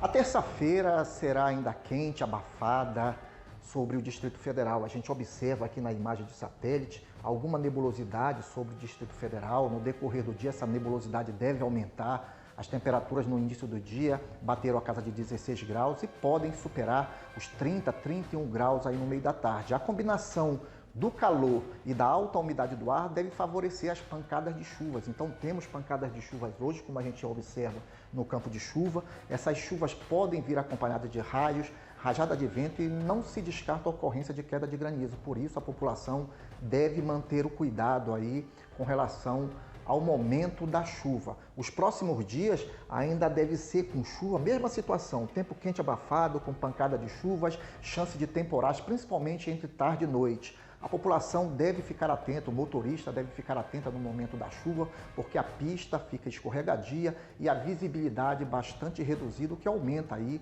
a chance de acidentes no trânsito. E com relação aos raios, a população deve procurar um local seguro, evitar se abrigar embaixo de estruturas metálicas e árvores no momento da chuva. Então, Vicky, o recado foi dado tanto pelo IMET quanto pelo Corpo de Bombeiros. Todo cuidado e atenção aí são poucos diante da chuva e a ideia também, a previsão meteorológica é que pode acontecer principalmente no finzinho do dia ali, início da noite. Então não saia de casa sem seu guarda-chuva, sua capa de chuva. Mesmo que você pegue um solão que nem está aqui na torre agora, você vai estar protegido se der de cara com uma chuva do nada. Eu volto com você aí no estúdio. E é justamente isso que causa, né, essa pancada de chuva mais forte, essa combinação com temperaturas altas, a umidade também alta, né, e acaba tendo essas pancadas mais fortes. Você disse que lá no Parkway não viu chuva, ontem ali na Asa Norte, vou te contar, viu? Não só chuva, mas raio fortíssimo. Hoje pela manhã eu vi também algumas árvores, alguns galhos ali caídos, mas que bom que pelo menos ninguém ficou ferido, né, Vevê? Ainda bem. Obrigada, viu, pelas informações. Bom, para os 275 mil brasileiros que vivem nas ruas, o Auxílio Brasil teria uma função decisiva no começo de uma nova vida. O problema é que 30% dessas pessoas não têm o cadastro único, o que impede que recebam o benefício. As cidades brasileiras têm prédios, casas, mas também ruas que viraram o endereço de milhares de pessoas engolidas pela pobreza e pelas dores que cada um leva no coração. Dinheiro não resolve tudo, mas no caso delas faria uma enorme diferença. Quem mora nas ruas tem direito ao Auxílio Brasil, mas muitos, por diferentes razões, não recebem, permanecendo invisíveis às políticas de Estado. Estão de fora de uma situação já à margem do que pode se considerar uma vida digna. Um estudo da Universidade Federal de Minas Gerais estima que pouco mais de 213 mil pessoas que vivem assim têm o cadastro único do Ministério da Cidadania, necessário para receber o auxílio e outros benefícios sociais. Mas pelo menos outras 60 mil, não. Um falava para mim que eu não podia fazer porque ela não está na escola, só o ano que vem ela vai estar estudando. Outros falam porque eu estou na rua, estou sem documento. O pessoal fala muita coisa e a gente fica sem informação. O que o Ministério da Cidadania deve fazer imediatamente é o que já está previsto em todas as normativas do CadÚnico, a realização de ações itinerantes, de mutirões, de buscas ativas, de visitas técnicas nos territórios para que essas pessoas elas possam ser encontradas. O benefício é para famílias com renda per capita de até R$ 210. Um integrante fica responsável por cadastrar e apresentar o documento de todos. Pode começar pela internet ou diretamente nos postos de atendimento das prefeituras ou nos centros de referência de assistência social, onde é feita uma entrevista. Parece simples, mas nem sempre, não é, Mara? Tem um cadastro único, mas até agora eu não recebi nada ainda. Eu vou lá, reclamo com eles voltam lá de novo e até agora não deu em nada ainda. Depois de sobreviver 13 anos na Cracolândia, no centro de São Paulo, Renata está em processo de reabilitação. Ela conseguiu o auxílio e já sonha. Vou alugar uma casa, pegar minha filha, a Ana Clara, vou te buscar. Sim, viver com a filha de 5 anos, criada por familiares. O Padre Júlio, da Pastoral do Povo de Rua, define o papel do benefício. É uma forma de uma sociedade redistribuir a sua riqueza e diminuir a desigualdade. Isso é fundamental para que todos tenham condições de vida. O Ministério da Cidadania alegou que são os municípios os responsáveis por cadastrar as pessoas e aplicar o benefício. A Prefeitura de São Paulo disse que está analisando o caso da dona Mara Lúcia Mendes, que mostramos nessa reportagem. Perder aqueles quilinhos a mais pode ficar mais fácil com uma nova terapia de emagrecimento, que dispensa anestesia e cirurgia. O tratamento usa uma cápsula que infla ao chegar no estômago e dá ao paciente a sensação de estar alimentado. Uma cápsula pouco maior do que um comprimido, uma espécie de catéter e um líquido especial para inflar o balão. É o kit de tratamento contra a obesidade recém-lançado no Brasil, mas que já é usado há quase uma década em outros países, como a França, onde foi criado. Funciona assim: a pessoa engole a cápsula, que é posicionada no estômago. Quando o invólucro recebe o líquido, infla até ocupar quase a metade do espaço. O processo da inserção, imagina, é coisa de 5 a 10 minutos. Vai ter aquela situação do emagrecimento pela saciedade, né? Então o paciente vai comer muito menos porque ele está com algo lá dentro. A novidade foi aprovada pela Anvisa no Brasil, mas ainda não é oferecida pelo SUS. Em clínicas particulares, custa em torno de R$15 mil. É destinada a pessoas que não tenham grau elevado de obesidade. Dura em torno de 5 meses, período no qual o balão é eliminado pelo organismo. Dona Lucy nunca foi obesa, mas durante a pandemia ganhou 12 quilos e o sobrepeso a incomodava. Por isso, ela decidiu usar o balão gástrico deglutível. Ela sentiu enjoos nos primeiros 3 dias quando é feita uma dieta apenas com líquidos. Depois, vem a dieta pastosa antes da comida normal. Em 4 meses, Dona Lucy perdeu peso extra. Consegui perder os 12 quilos até de uma forma rápida, porque o balão tem ali um tempo dentro de você. E quando o balão é eliminado? A fome volta. Exato. Sem o balão, a pessoa volta a pensar em comida. Por isso, o médico alerta. O que faz ele perder peso não é o balão, é a dieta. É o tratamento multidisciplinar. Psicóloga, nutricionista, equipe médica, para que ele entenda a alimentação. Uma mulher foi presa depois de matar o companheiro a facadas durante uma briga lá em Samambaia. Quem vai trazer mais informações desse caso pra gente é a repórter Kátia Gomes. Kátia, boa tarde mais uma vez. Parece que esse casal já tinha, um histórico de agressões. Exatamente, Vitória, já tinha sim um histórico de agressão entre o casal. Quem mora ali na região diz que a mulher já tinha agredido o homem e em depoimento essa mulher disse que já tinha sido agredida pelo companheiro. Ou seja, os dois costumavam ali entrar em vias de fato, costumavam brigar, E o que aconteceu nessa noite do crime, que foi na madrugada de segunda-feira? Segundo a própria autora do crime, que foi identificada como Leila Valéria Muniz da Conceição, de 40 anos, ela disse em depoimento na delegacia que tinha chegado em casa com o marido depois de um churrasco. E aí, quando ela foi retirar as facas de dentro do carro, o marido disse que sairia para comprar bebidas. Ela não gostou, os dois começaram a discutir e, sem querer, ela teria esfaqueado a perna do companheiro. Logo depois, o irmão dele chegou na residência, viu que ele estava machucado, chamou o SAMU e ele acabou não resistindo aos ferimentos. Só que o irmão da vítima, ele já deu uma outra versão na delegacia. Ele disse que os dois começaram a discutir ainda nesse churrasco que eles participaram em Águas Lindas de Goiás, porque a vítima, que foi identificada como... Só um minutinho. A vítima que foi identificada como... Desculpa, eu perdi o nome dele aqui. Daqui a pouco... Ah, tá. Desculpa, achei. Francisco Silva. A vítima, o Francisco Silva, ele teria contado para a companheira que já tinha frequentado uma casa de prostituição. Então, por isso, eles começaram a discutir, ainda nesse churrasco. E aí eles foram para casa e continuaram a discussão em casa. O irmão da vítima disse que sairia para comprar bebidas e que deixaria os dois ali tentando resolver aquela situação. E aí, quando ele voltou, o irmão dele já estava esfaqueado, já tinha tido esse corte na perna. Inclusive, a Leila, que foi a autora, ela tentou estancar o sangue, tentou ainda dar banho nele, levou ele ali para o chuveiro, tentando fazer com que o sangue acabasse estancando, mas infelizmente ele acabou morrendo. Essa mulher, ela foi presa, Vitória, por homicídio culposo, quando não há intenção de matar.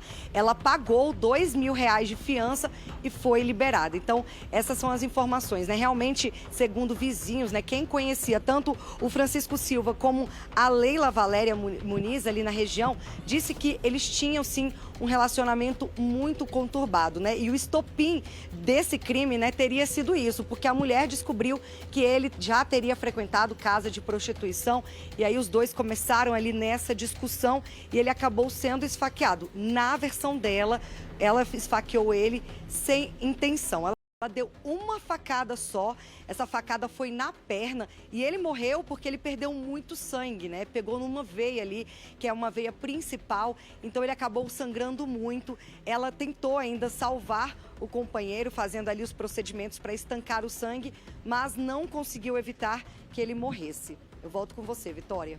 Fica aí o alerta, Kátia? Relacionamento quando não tá legal, não tá dando certo. Você trouxe aí as informações que já era, um casal com um grande histórico, de agressões. Ele agredia a mulher o agredia.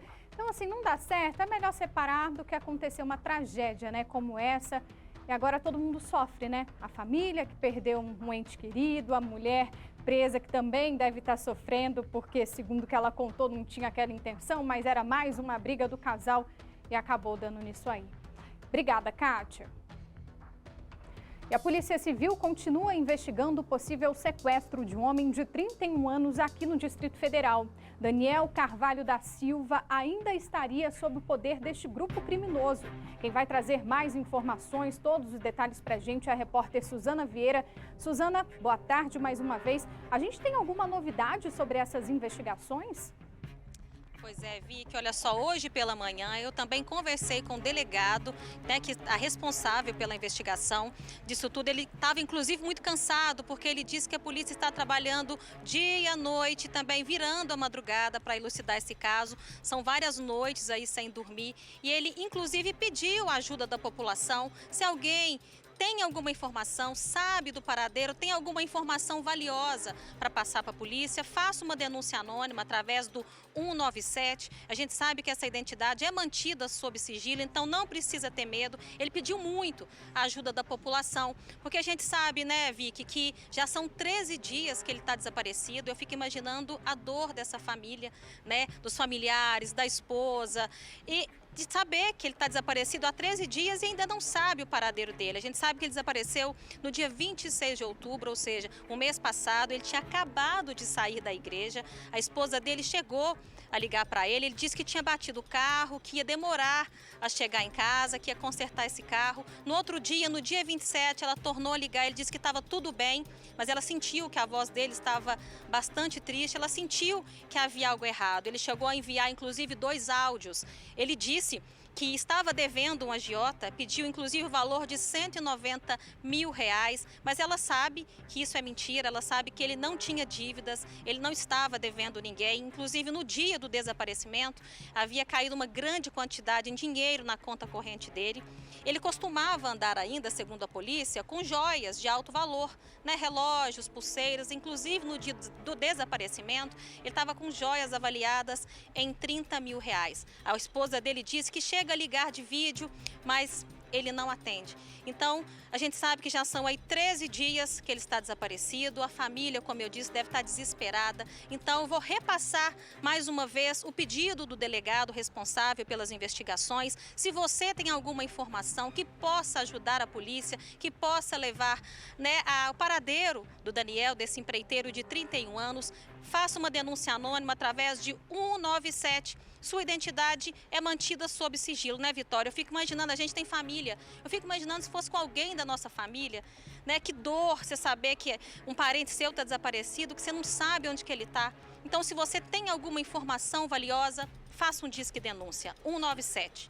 A gente não consegue nem imaginar, né, o sofrimento dessa família, né, Suzana? Se colocar no lugar desses familiares. Ontem mesmo o Michael Leão trouxe inicialmente essa história, dizendo que é um caso ainda cheio de mistérios. Parece que tiraram os móveis desse desaparecido, né, da casa dele em Samambaia, levaram para o Novo Gama, se eu não me engano. Então, assim, muita coisa acontecendo, a família não tem resposta nenhuma. Então, como a Suzana alertou, gente, vamos ajudar, né? Quem tiver qualquer informação do paradeiro desse rapaz, a gente está mostrando as imagens dele aí sempre na nossa tela. Então liga no 197, esse empreiteiro que está desaparecido há 13 dias.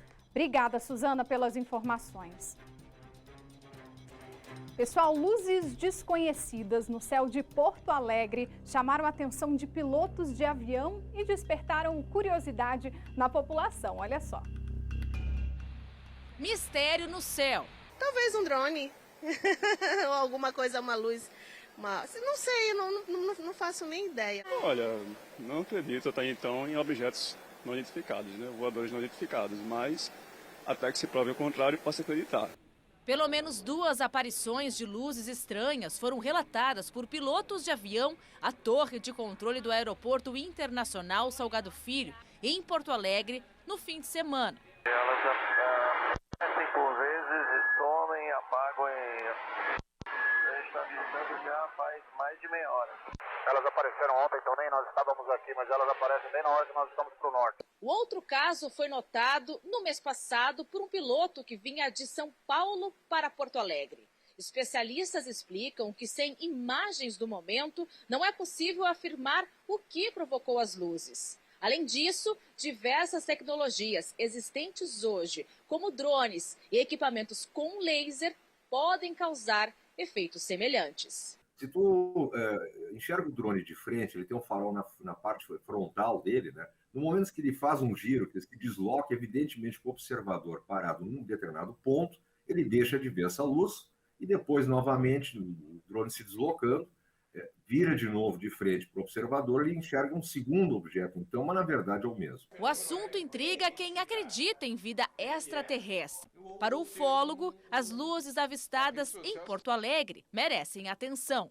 Nós estamos diante de um autêntico objeto voador não identificado, hoje com um novo termo, que é fenômeno aéreo não identificado, que deve ser analisado, deve ser estudado sim. Ainda sobre esse assunto, a gente vai conversar agora com o professor de Física e Astronomia da Universidade de Brasília, Paulo Brito. Professor, obrigada pela participação. É um caso que intriga e desperta a curiosidade, de muita gente. Mas só para esclarecer, já existe alguma suspeita do que pode ter sido essas luzes? Boa tarde ao senhor e obrigada mais uma vez aqui pela participação no nosso jornal. Boa tarde, obrigado a todos os ouvintes também. Como o próprio nome diz, objeto voador não identificado, é muito complicado a gente determinar do que se trata, por conta de que essas informações elas são detalhadas junto, principalmente à aeronáutica, e o público em geral não tem acesso a esses dados com maiores detalhes. Então, por enquanto, fica como não identificado. Pode ser coisas que a gente... Diga, pode dizer. Citaram algumas possibilidades ali, drones, até mesmo luzes de festas, poderiam causar, porque os pilotos afirmam ter visto luzes circulando, enfim. Seria uma possibilidade, drone, até mesmo essas luzes, de holofotes? Acompanhando a reportagem, acompanhando as gravações, a gente verifica que estava muito alto para que o comandante pudesse visualizar. Então, o drone não viaja a uma altitude tão alta assim, E nem esses fogos de artifício também é tão alto assim. Então, de tal maneira que é não identificado. Sim. Me parece que não é drone, me parece que não são fogos de artifício, mas é difícil dizer do que se trata. E o senhor sabe me dizer como é feita essa investigação para ver se alguma câmera consegue ter flagrado essa movimentação e tentar saber o que de fato aconteceu ali na noite de sábado em Porto Alegre? Primeiro, eles têm que ver pelo radar, pelos centros de controle, se forem identificados isso, então tem que ir junto à aeronáutica e verificar se houve detecção de algum voo estranho por aquela região, e o relato visual da tripulação dos dois aviões, Então, a investigação começa por aí, mas se não tiver mais informação do que essa, são mais dados que ficam perdidos porque você não tem mais subsídio, Você não tem outros dados além desse, E para a ciência é muito complicado você fazer investigação só a partir desses dados, E o que chamou a atenção que foram dois pilotos, que narraram ali a mesma situação, as mesmas imagens ali para o centro de controle, professor? Isso, e já aconteceu alguns dias atrás com outras situações. Então, a gente ficar alerta, já sabendo disso, a própria aeronáutica, os centros de controle, vão ficar mais alertas para ficar no dizer de qualquer comandante, qualquer tripulação de avião, dizer que viu alguma coisa, eles tentarem alinhar para ver de onde que vem, fazer uma triangulação. Sim, como o senhor até comentou aí agora, esses fenômenos aéreos podem ser algum risco, podem apontar algum risco? Não, porque não teve nenhuma outra consequência. Os riscos de objetos vindo do céu, tipo asteroides, coisas desse tipo, são extremamente rápidos, e são identificados de outra maneira. Quando as pessoas falam, normalmente a imaginação popular logo pensa em alienígena, mas até hoje a gente não tem nenhuma prova concreta deles, então fica especulação. Eu ainda sou da natureza que você tem que investigar, mas por enquanto é não identificado, a gente não sabe do que se trata, e é por aí que a gente tem que ir. Os Estados Unidos consideram OVNIs como ameaça em potencial. Como que o assunto é tratado? O senhor sabe dizer para a gente explicar como o assunto é tratado aqui no Brasil? Não, aí realmente é difícil para eu te dizer o que é, porque aí fica dentro da própria aeronáutica mesmo, né? Isso fica mais difícil chegar até a academia, até a universidade, né? Esse tipo de dados, esse tipo de informação, né? Então, eu ficaria devendo essa resposta.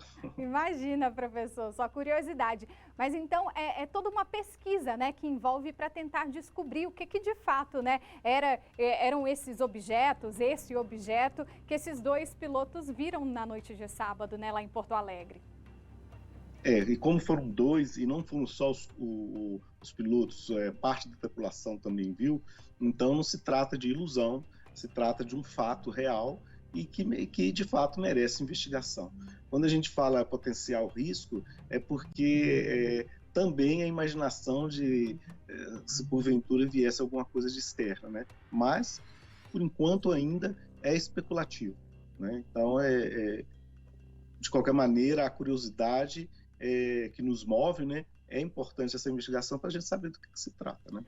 Até porque, né, desperta a curiosidade, né, intriga a população, coisa que a gente só vê em filme, aí de repente vem uma possibilidade aí, um alienígena, um disco voador, o que pode ser, mas não, é muito mais profundo do que isso e é um estudo, né? Sim, correto, né? E a gente tem que estar sempre vinculado com a explicação mais simples, é a melhor. Se for um balão meteorológico, ele conseguir explicar, alguém soltou um balão, a explicação mais simples, a ciência sempre tenta ir buscar a explicação mais simples e mais plausível, sem muita especulação. Quando não tem, a gente tem que ter mente aberta, né, de fato. Professor, muito obrigada pelas informações e por todos os esclarecimentos aqui no nosso jornal. Foi um prazer recebê-lo. O prazer foi nosso. Boa tarde. Pessoal, foi enterrado o corpo de Guilherme de Pádua, assassino da atriz Daniela Pérez. O ex-ator de 53 anos morreu em casa de infarto. O corpo de Guilherme de Pádua foi velado nesta igreja em Belo Horizonte, onde ele atuava desde 2017 como pastor. Apenas a família e amigos foram autorizados a acompanhar o velório. O pastor Márcio Valadão, líder da Igreja Batista Lagoinha, foi quem confirmou a morte do ex-ator no domingo, por meio das redes sociais. Era uma lagarta e virou borboleta. Mas agora, quando eu estava lá embaixo, para subir para vir fazer a live, chegou a notícia. Ele dentro de casa agora, caiu e morreu. Guilherme de Pádua morreu de infarto em casa. Ele preferia ficar afastado da mídia desde que foi condenado pela morte da atriz Daniela Pérez em 1992. De acordo com as investigações, ele, juntamente com a ex-esposa Paula Tomás, mataram Daniela com cerca de 20 golpes de punhal. Guilherme foi condenado a 19 anos de prisão, mas cumpriu apenas 7 e ganhou a liberdade. Logo depois, ele veio para esta igreja e se tornou pastor. Convertido à religião evangélica, o ex-ator nunca falava abertamente sobre a morte de Daniela Pérez e se esquivava de dar detalhes sobre o crime bárbaro que chocou o país. Nessa entrevista ao apresentador Ratinho, em 2010, Guilherme de Pádua disse que a condenação foi pela versão da acusação. Por que você matou a Daniela? Eu não vou... Para eu contar para você a minha versão, olha só, Ratinho, eu não tenho como contar sem falar, porque você quer que eu então conte para você a versão da acusação? É isso? Da acusação eu já sei. E eles continuam botando. É diferente da acusação? Claro que é diferente. Guilherme de Pádua se casou 2 vezes após deixar a cadeia. Ele estava há 5 anos com a companheira atual, a estilista Juliana Lacerda, e deixa um filho, Felipe, fruto do casamento com Paula Tomás. Tem taxista por aí com dor de cabeça e não é por falta de passageiro, não. É por um erro do Detran que anda emitindo multas que não deveriam nem existir. Segundo a Secretaria de Transporte e Mobilidade do DF, as faixas exclusivas podem ser usadas por ônibus e micro-ônibus do transporte público coletivo, táxi e veículo de transporte escolar. Qualquer outro que usar esta faixa está sujeito à infração gravíssima. Mas no final do mês passado, a Michele recebeu uma notificação por passar na faixa exclusiva com o táxi dela. Não é um carro que não está adesivado, está todo certinho, categoria de aluguel, tudo certinho. Você não entende? Não entendo por quê. Ela já tentou entrar com recurso pela internet, mas sem sucesso. E assim como ela, muitos outros taxistas que usam a faixa exclusiva estão sendo notificados. Do dia 1º até aqui, foram mais de 100 multas aplicadas a taxistas. Precisamos que o Detran nos garanta esse direito. O táxi que compõe o transporte público não pode ficar recorrendo toda vez que levar uma multa. Se transitar 10 vezes no dia, 10 multas. Tem que ir 10 vezes ao Detran para recorrer. O Detran informou que já está ciente da falha e cancelou as autuações emitidas para os taxistas. Informou também que solicitou para a empresa responsável pelos equipamentos que faça uma triagem das placas de todos os táxis para que não ocorram mais autuações dessa natureza. Mas ainda tem motoristas que estão com multas no sistema. E a preocupação é porque, em alguns casos, a infração chega a quase R$300 e o motorista leva 7 pontos na carteira. Por isso, eles temem perder o direito de dirigir. Sem carteira no trabalho, que a ferramenta principal do taxista é a carteira de habilitação, né? Complicado, né? E a taxa de transmissão de Covid-19 no DF continua aumentando. Nesta segunda-feira, essa taxa chegou a 1,23. Isso significa que a cada 100 pessoas infectadas podem contaminar outras 123. Sobre esse assunto, nós vamos falar agora com a repórter Vanessa Vitória. VV, é importante reforçar mais uma vez, né, aqui todos os cuidados para a gente não se contaminar. Boa tarde mais uma vez para você. Oi, Vivi, boa tarde de novo para você, para todo mundo. Exatamente porque a gente tem uma leve sensação de que a pandemia terminou e que o vírus simplesmente sumiu. Mas não é bem assim, como você mesma disse, a taxa de transmissão está elevada, está acima de 1 e aí já é considerado um alerta. Mas o que é considerado também, o que a própria Secretaria de Saúde diz a respeito disso? Leva-se em conta a taxa de transmissão, sim, mas leva-se em conta também o número de internações e até de mortes. Mas mesmo tendo esses dois últimos aí com pontos bem baixos, é considerado que a gente tem que continuar tomando as medidas de segurança. E a principal mesmo, Vicky, quem vai falar sobre isso, inclusive agora, vai ser o Dr. Emerson, que está aqui ao meu lado, que é infectologista. A principal é a vacinação, porque ela é que tem garantido que a gente esteja por aqui agora com uma certa sensação de segurança. Boa tarde, doutor Emerson. É isso, né? Quem está vacinado tem um pouco aí a sensação, até um pouco não, até mais do que um pouco, a sensação de que se pegar não vai ser como era antes, né? Boa tarde. Boa tarde. Com certeza a vacina é uma medida protetiva importantíssima. Estar com o ciclo completo da vacina, ela vai proteger para casos graves, internações ou mesmo óbito. Naturalmente que grupo de risco tem que ter um cuidado redobrado. Temos que lembrar que essa taxa de transmissão ela pode flutuar. Estamos saindo agora de uma época de eleições, onde quando ocorreram aglomerações, tivemos alguns feriados, os números não foram contabilizados, isso pode fazer com que aumente, passe um pouquinho. Mas temos que observar sim a hora de ter cuidado. Doutor, inclusive, com relação a algumas restrições, que eram restrições antes e hoje se tornaram liberações e mais ou menos cada um segue à vontade para fazer, ainda são importantes. Com relação ao uso da máscara, inclusive vi que eu estava conversando com o Dr. Emerson sobre isso, porque eu particularmente até queria saber dele se eu estou errada de não usar a máscara com tanta frequência, porque realmente, como está tudo apertadinho por aqui, eu tenho sentido dificuldade de respirar. E eu mesma peguei uma gripe, gente, daquelas, eu fiquei derrubadíssima. Peguei do meu filho, outros amiguinhos também tiveram o mesmo sintoma e levaram para os pais.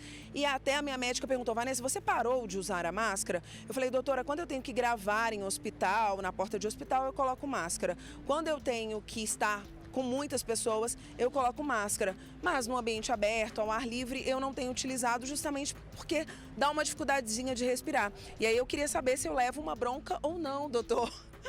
Eu digo que o bom senso deve prevalecer nessa época que não há restrições. Então temos que pensar que locais fechados com ventilação, que a ventilação não é adequada, transporte público, serviços de saúde, clínicas, hospitais, usar máscara de bom grado. Principalmente se for acima de 70 anos, tiver em tratamento em que a imunidade cai, num tratamento médico, alguma doença.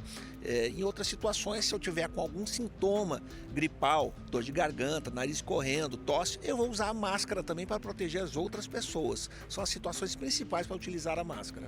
Doutora, a gente observa aí anúncio, né, da chegada de uma nova variante aí que seria aparente, bem próxima da Ômicron. Qual é essa nova variante? A Secretaria de Saúde diz que ainda não há casos aqui no Distrito Federal, já foi registrado em outros locais e pode estar em circulação por aqui, mas ainda não teve, o laboratório ainda não fez a triagem dessa cepa. Provavelmente ainda não foi detectado, isso é por amostragem.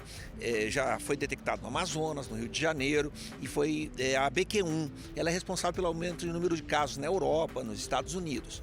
E provavelmente já está circulando em nosso meio. É uma questão de tempo de ser detectada, ser isolada. E tem um laboratório que tem que fazer específico, um exame genético para ver se realmente é essa variante. Mas essa variante ela não tem aumentado o número de óbitos ou internações. Ela aumenta a possibilidade de infecção. Mesmo em pessoas vacinadas, pessoas que já tiveram a doença, elas podem ser infectadas. Mas com aquela grande diferença. Quem foi vacinado está com ciclo completo, ela tem uma menor possibilidade, dificilmente ela vai fazer um quadro grave. Qual é a orientação de ciclo completo? 2 doses mais uma de reforço? Qual é a orientação?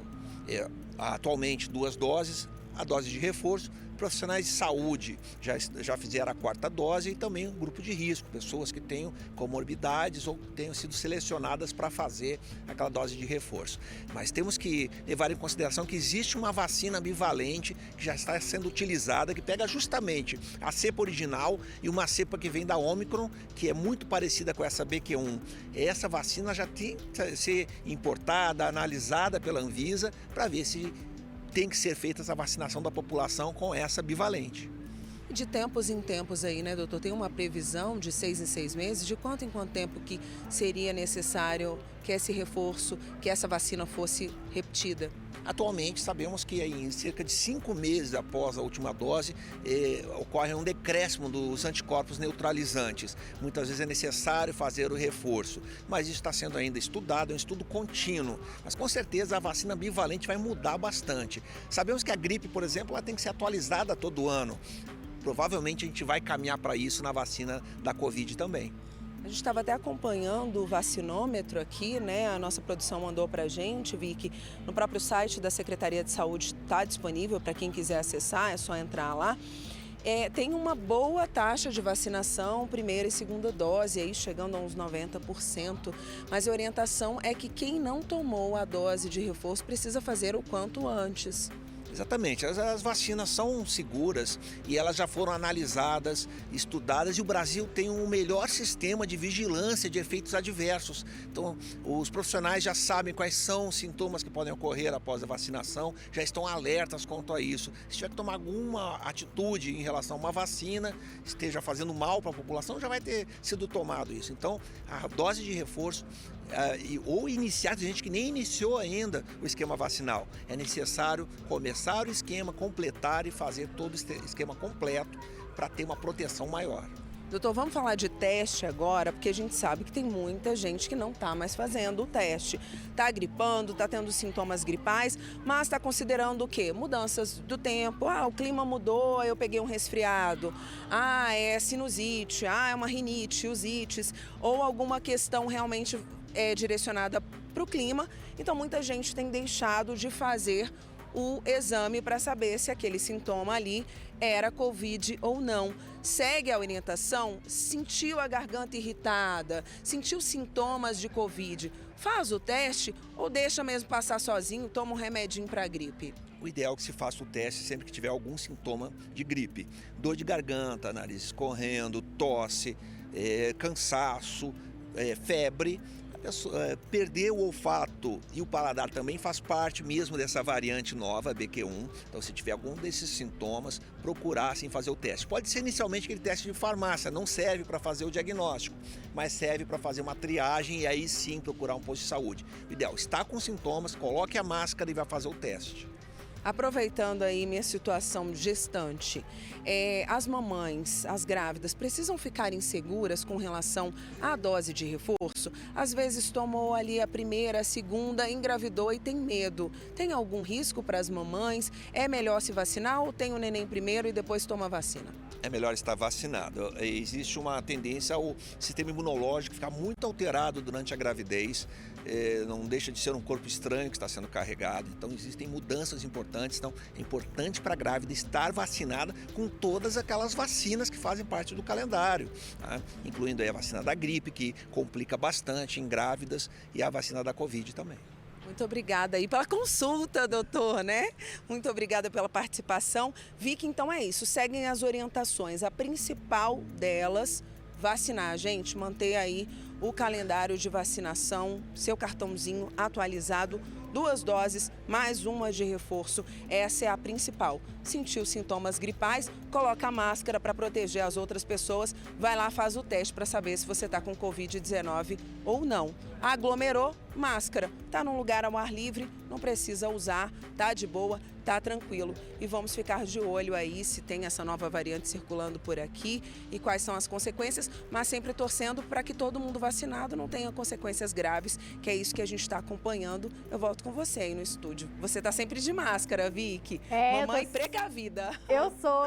Morro de medo de pegar nesse momento, né? Covid eu não quero não, então eu tô sempre protegida. Tiro aqui no estúdio, mas ela tá ali guardadinha. Ô, VV, só para mais uma informação, né? A gente teve aqui, a nossa produção passou agora, que de acordo com a Secretaria de Saúde, 740 mil pessoas estão aptas a tomar a dose de reforço contra a Covid-19 e até agora não procuraram, né, uma unidade de saúde para tomar a vacina. Bom, eu queria até questionar o doutor Emerson, né, aproveitando que ele está aí com você, já dando essa consulta, o que chama a atenção nessa subvariante da Ômicron já circulando em 4 estados aqui do país é que está chegando Copa do Mundo, já agora nesse mês que vem, Natal, Réveillon, aglomeração, a gente sabe que vai ter. Então, assim, é ainda mais preocupante ter essa subvariante aí já detectada e possivelmente, como ele disse, né, que chegue aqui ao Distrito Federal?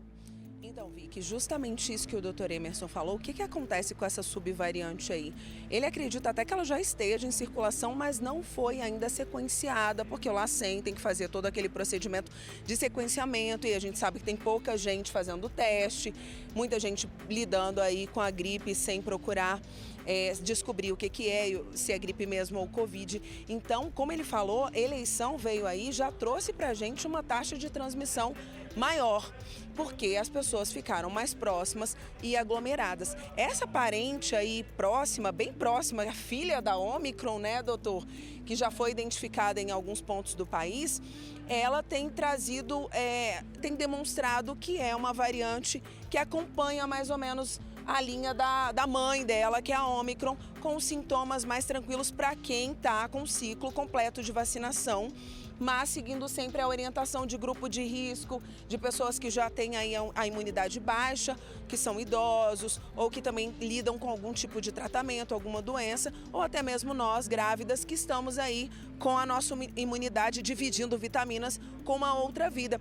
E aí, o reforço que a Vicky está dando lá, doutor, é com relação à Copa do Mundo, que já vem um alerta. E junto com a Copa do Mundo, esse ano tá cheio de festa. Vem Natal, vem Ano Novo, a galera que ainda não se vacinou, como a gente falou, aquele pessoal que não tomou D3, reforço, e o pessoal que sequer começou o ciclo vacinal ainda, como a Vicky estava falando ali, é uma proporção bem alta de pessoas aptas a se vacinar que não procuraram os postos de vacinação ainda, devem fazer o quanto antes, considerando a chegada das festividades e considerando aí que essa nova variante, se for sequenciada por aqui, pode trazer aí uma experiência ruim para quem não tomou vacina. Temos que pensar agora, analisar o cenário por pelo menos 4 semanas, que é mais o tempo que essa variante vai ter para se adaptar. Uma característica dessa variante que ela herdou da mãe dela, vamos falar assim, é enganar o sistema imunológico, é passar por cima das defesas e infectar, mesmo no vacinado, mesmo em quem já teve a doença. Mas no vacinado a gente tem que destacar, o quadro é mais brando. o aumento do número de casos não está sendo acompanhado por óbitos e internações, mas sempre vai ter alguém exposto, ou de grupo de risco, ou um idoso, ou uma gestante. Por isso, as próximas 4 semanas, o próprio comportamento da população, Copa do Mundo, festas de fim de ano também estão incluídas, aglomerações, confraternizações de trabalho, são coisas que podem sim ter um impacto drástico aí nesses números. Um risco maior aí para o sistema circulatório também? É uma doença que é trombótica, digamos assim. Ela produz trombos e nós vemos complicações relacionadas a esses trombos. Já até os cientistas pensaram até em colocar o nome da doença um pouco mais agressivo, uma síndrome viral trombótica, porque ela realmente causa isso. Então, o vacinado sempre estará mais protegido. Muito obrigada pela sua participação mais uma vez. Agora sim, Vicky, eu volto com você. Muito obrigada, VV. Agradeço ao doutor Emerson aqui pela disponibilidade, né, por ter nos esclarecido todas as informações, né, e dado essas dicas, né, que são muito importantes. E quem, né, não completou o ciclo vacinal, procure uma unidade de saúde. Gente, é rapidinho, não está tendo mais fila, não. Chega lá no postinho, vacina, porque a vacina salva vidas, né, VV? Obrigada. Vamos para um rápido intervalo, não sai daí que a gente volta já.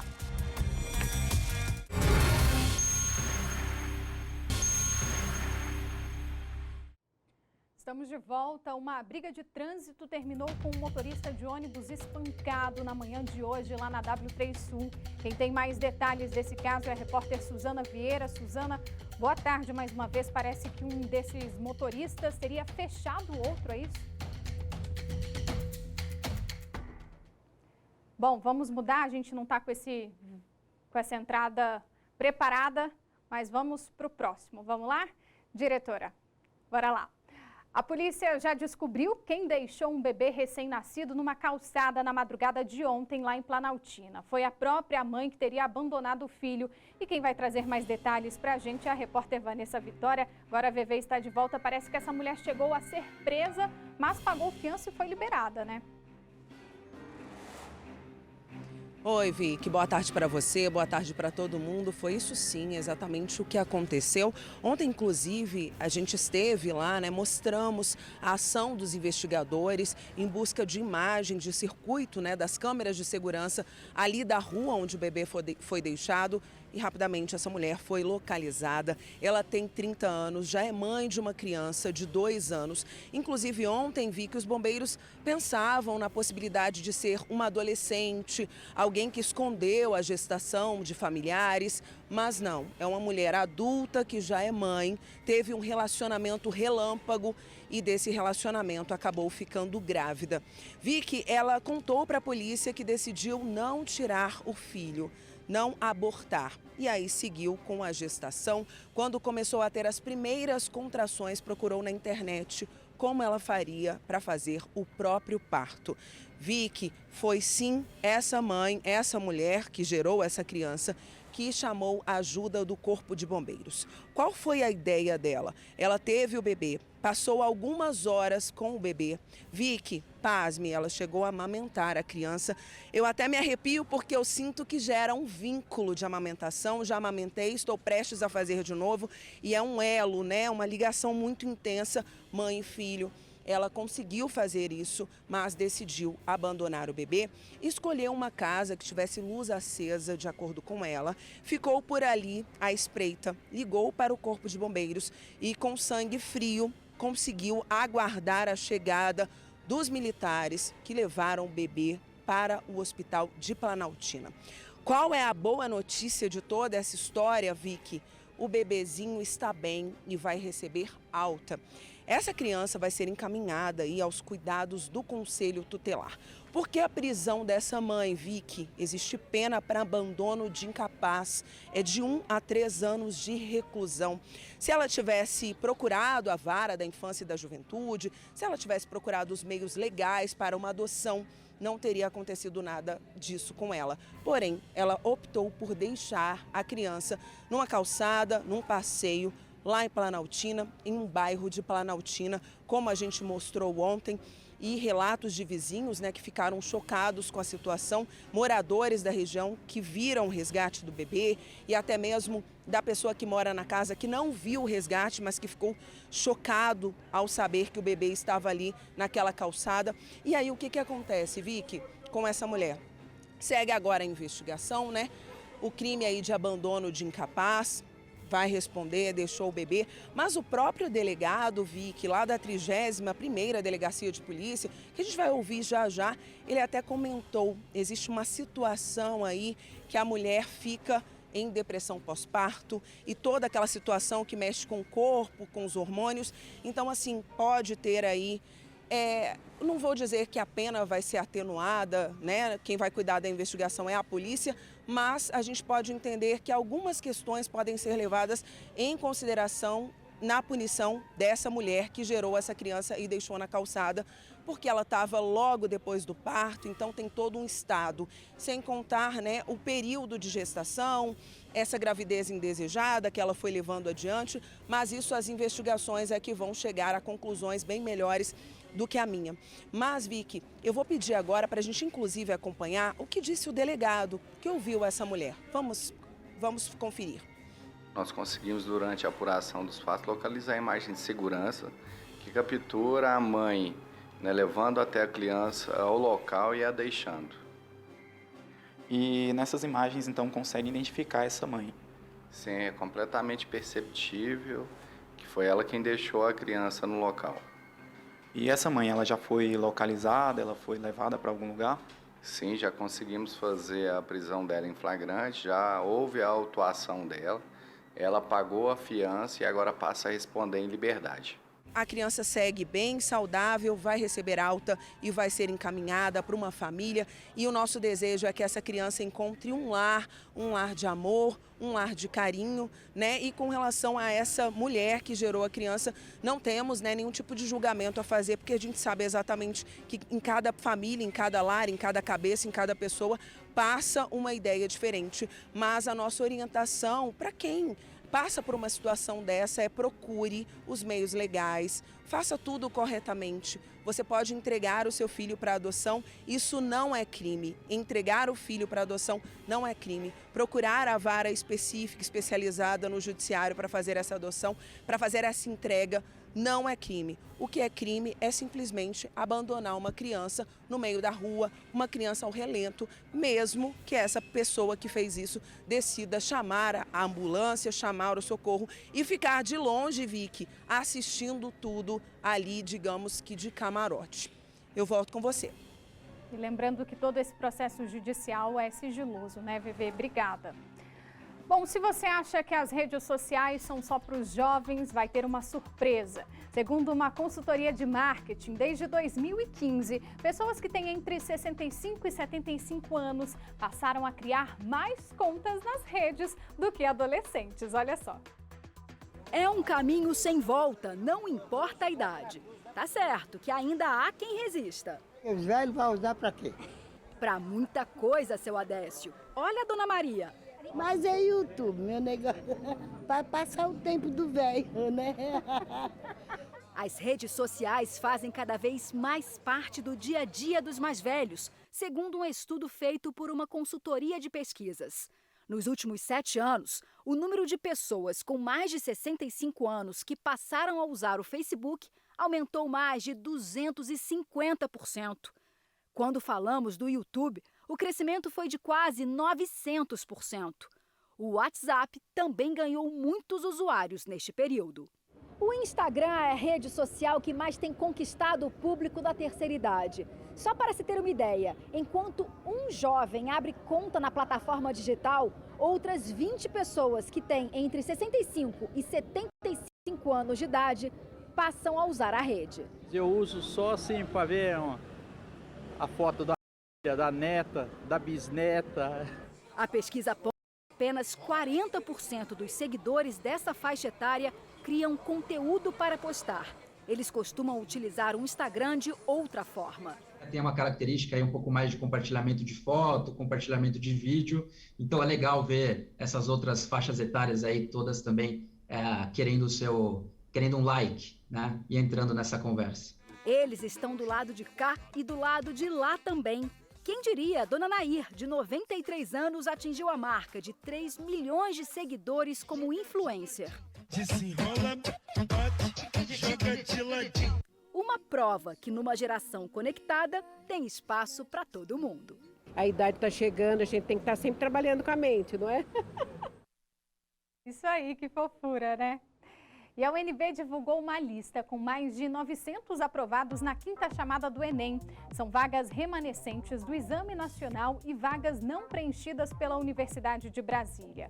Os candidatos aprovados já podem enviar para o registro acadêmico da UNB toda a documentação exigida no edital. Mas atenção, o prazo para o envio é até às 5 horas da tarde de hoje. Você pode conferir a lista de aprovados acessando o site www.sebrasp.org.br. Teleton 2022, a 25ª edição da Maratona de Solidariedade do SBT, superou a meta de doações. Durante 18 horas de programação foram arrecadados mais de 34 milhões de reais. Os valores serão destinados à ACD, Associação de Assistência à Criança Deficiente. No palco do Teleton, uma a uma, as estrelas do SBT fazem sua parte para arrecadar as doações. A gente precisa muito do apoio de vocês. Sem vocês, a gente não chega a lugar algum. E você pode ajudar com os sonhos dos outros também. Eu tô te pedindo uma doação agora. Todo o elenco do entretenimento, esporte e do jornalismo se uniu, como o Marcelo Torres e a Cris Flores. Todo mundo aqui tem prol de uma causa só. Essa alegria que a gente leva aqui no palco é para contagiar todo mundo. Porque o Teleton é uma vez por ano, mas a ACD está o ano inteiro atendendo. Então eles precisam de recurso. E teve também muitos convidados. Eu participei do primeiro Teleton, né? Então para mim é uma coisa histórica. Eu lembro direitinho a emoção que foi tudo aquilo, porque era uma novidade há 25 anos, não é? Esse é o clima de solidariedade. Tem encontro de estrelas e bate-papo descontraído. Gente da casa e também de outras emissoras. Não é mesmo, Ana Hickman? Eu acho que a responsabilidade vai muito além da apresentadora e da comunicadora. Vai realmente para poder, como ser humano, falar com outro ser humano e falar: vem que a gente precisa de você, a gente precisa de todos unidos para ajudar o trabalho da ACD. Entre tantas estrelas, profissionais de saúde compartilharam histórias de vida e detalhes sobre os tratamentos e o passo a passo dos pacientes da AACD. Tinha o pezinho todo torto, tinha os joelhinhos tortos. A gente tinha que corrigir pelo menos os pés, por exemplo, para ela poder andar. Esses são os bastidores da 25ª edição do Teleton que você em casa não vê. Por aqui, todo mundo focado para fazer o melhor, para que tudo saia perfeito ali na frente das câmeras. E, é claro, bater a meta, que é de 30 milhões de reais, para ajudar a ACD. É uma felicidade estar aqui, é maravilhoso mesmo fazer o bem sempre que doar, com certeza. Ao longo de 18 horas de programação especial na tela do SBT, a expectativa só aumentou. Ai, ai, ai, ai, ai, ai, 5 milhões! 5 milhões de reais! E a gente ultrapassa a nossa meta! Meu Deus, que maravilha! No palco, o Teleton já terminou, mas as doações continuam. Então, vem ajudar milhares de crianças a ter uma vida melhor. Ou ainda criança. O coral da UNB fez a serenata de Natal no Hospital Materno Infantil de Brasília. Os voluntários do projeto passaram por diversas alas do HMIB, cantando músicas natalinas para pacientes e servidores. A serenata de Natal também vai ser realizada em outros hospitais, entidades sociais e quadras residenciais do Distrito Federal. Além da apresentação musical, o projeto arrecada doações e no HMIB foram distribuídos materiais de higiene para mães e crianças internadas. Coisa boa, né? E a gente fica por aqui. Obrigada pela audiência. Você fica agora com SBT Esportes. Tchau!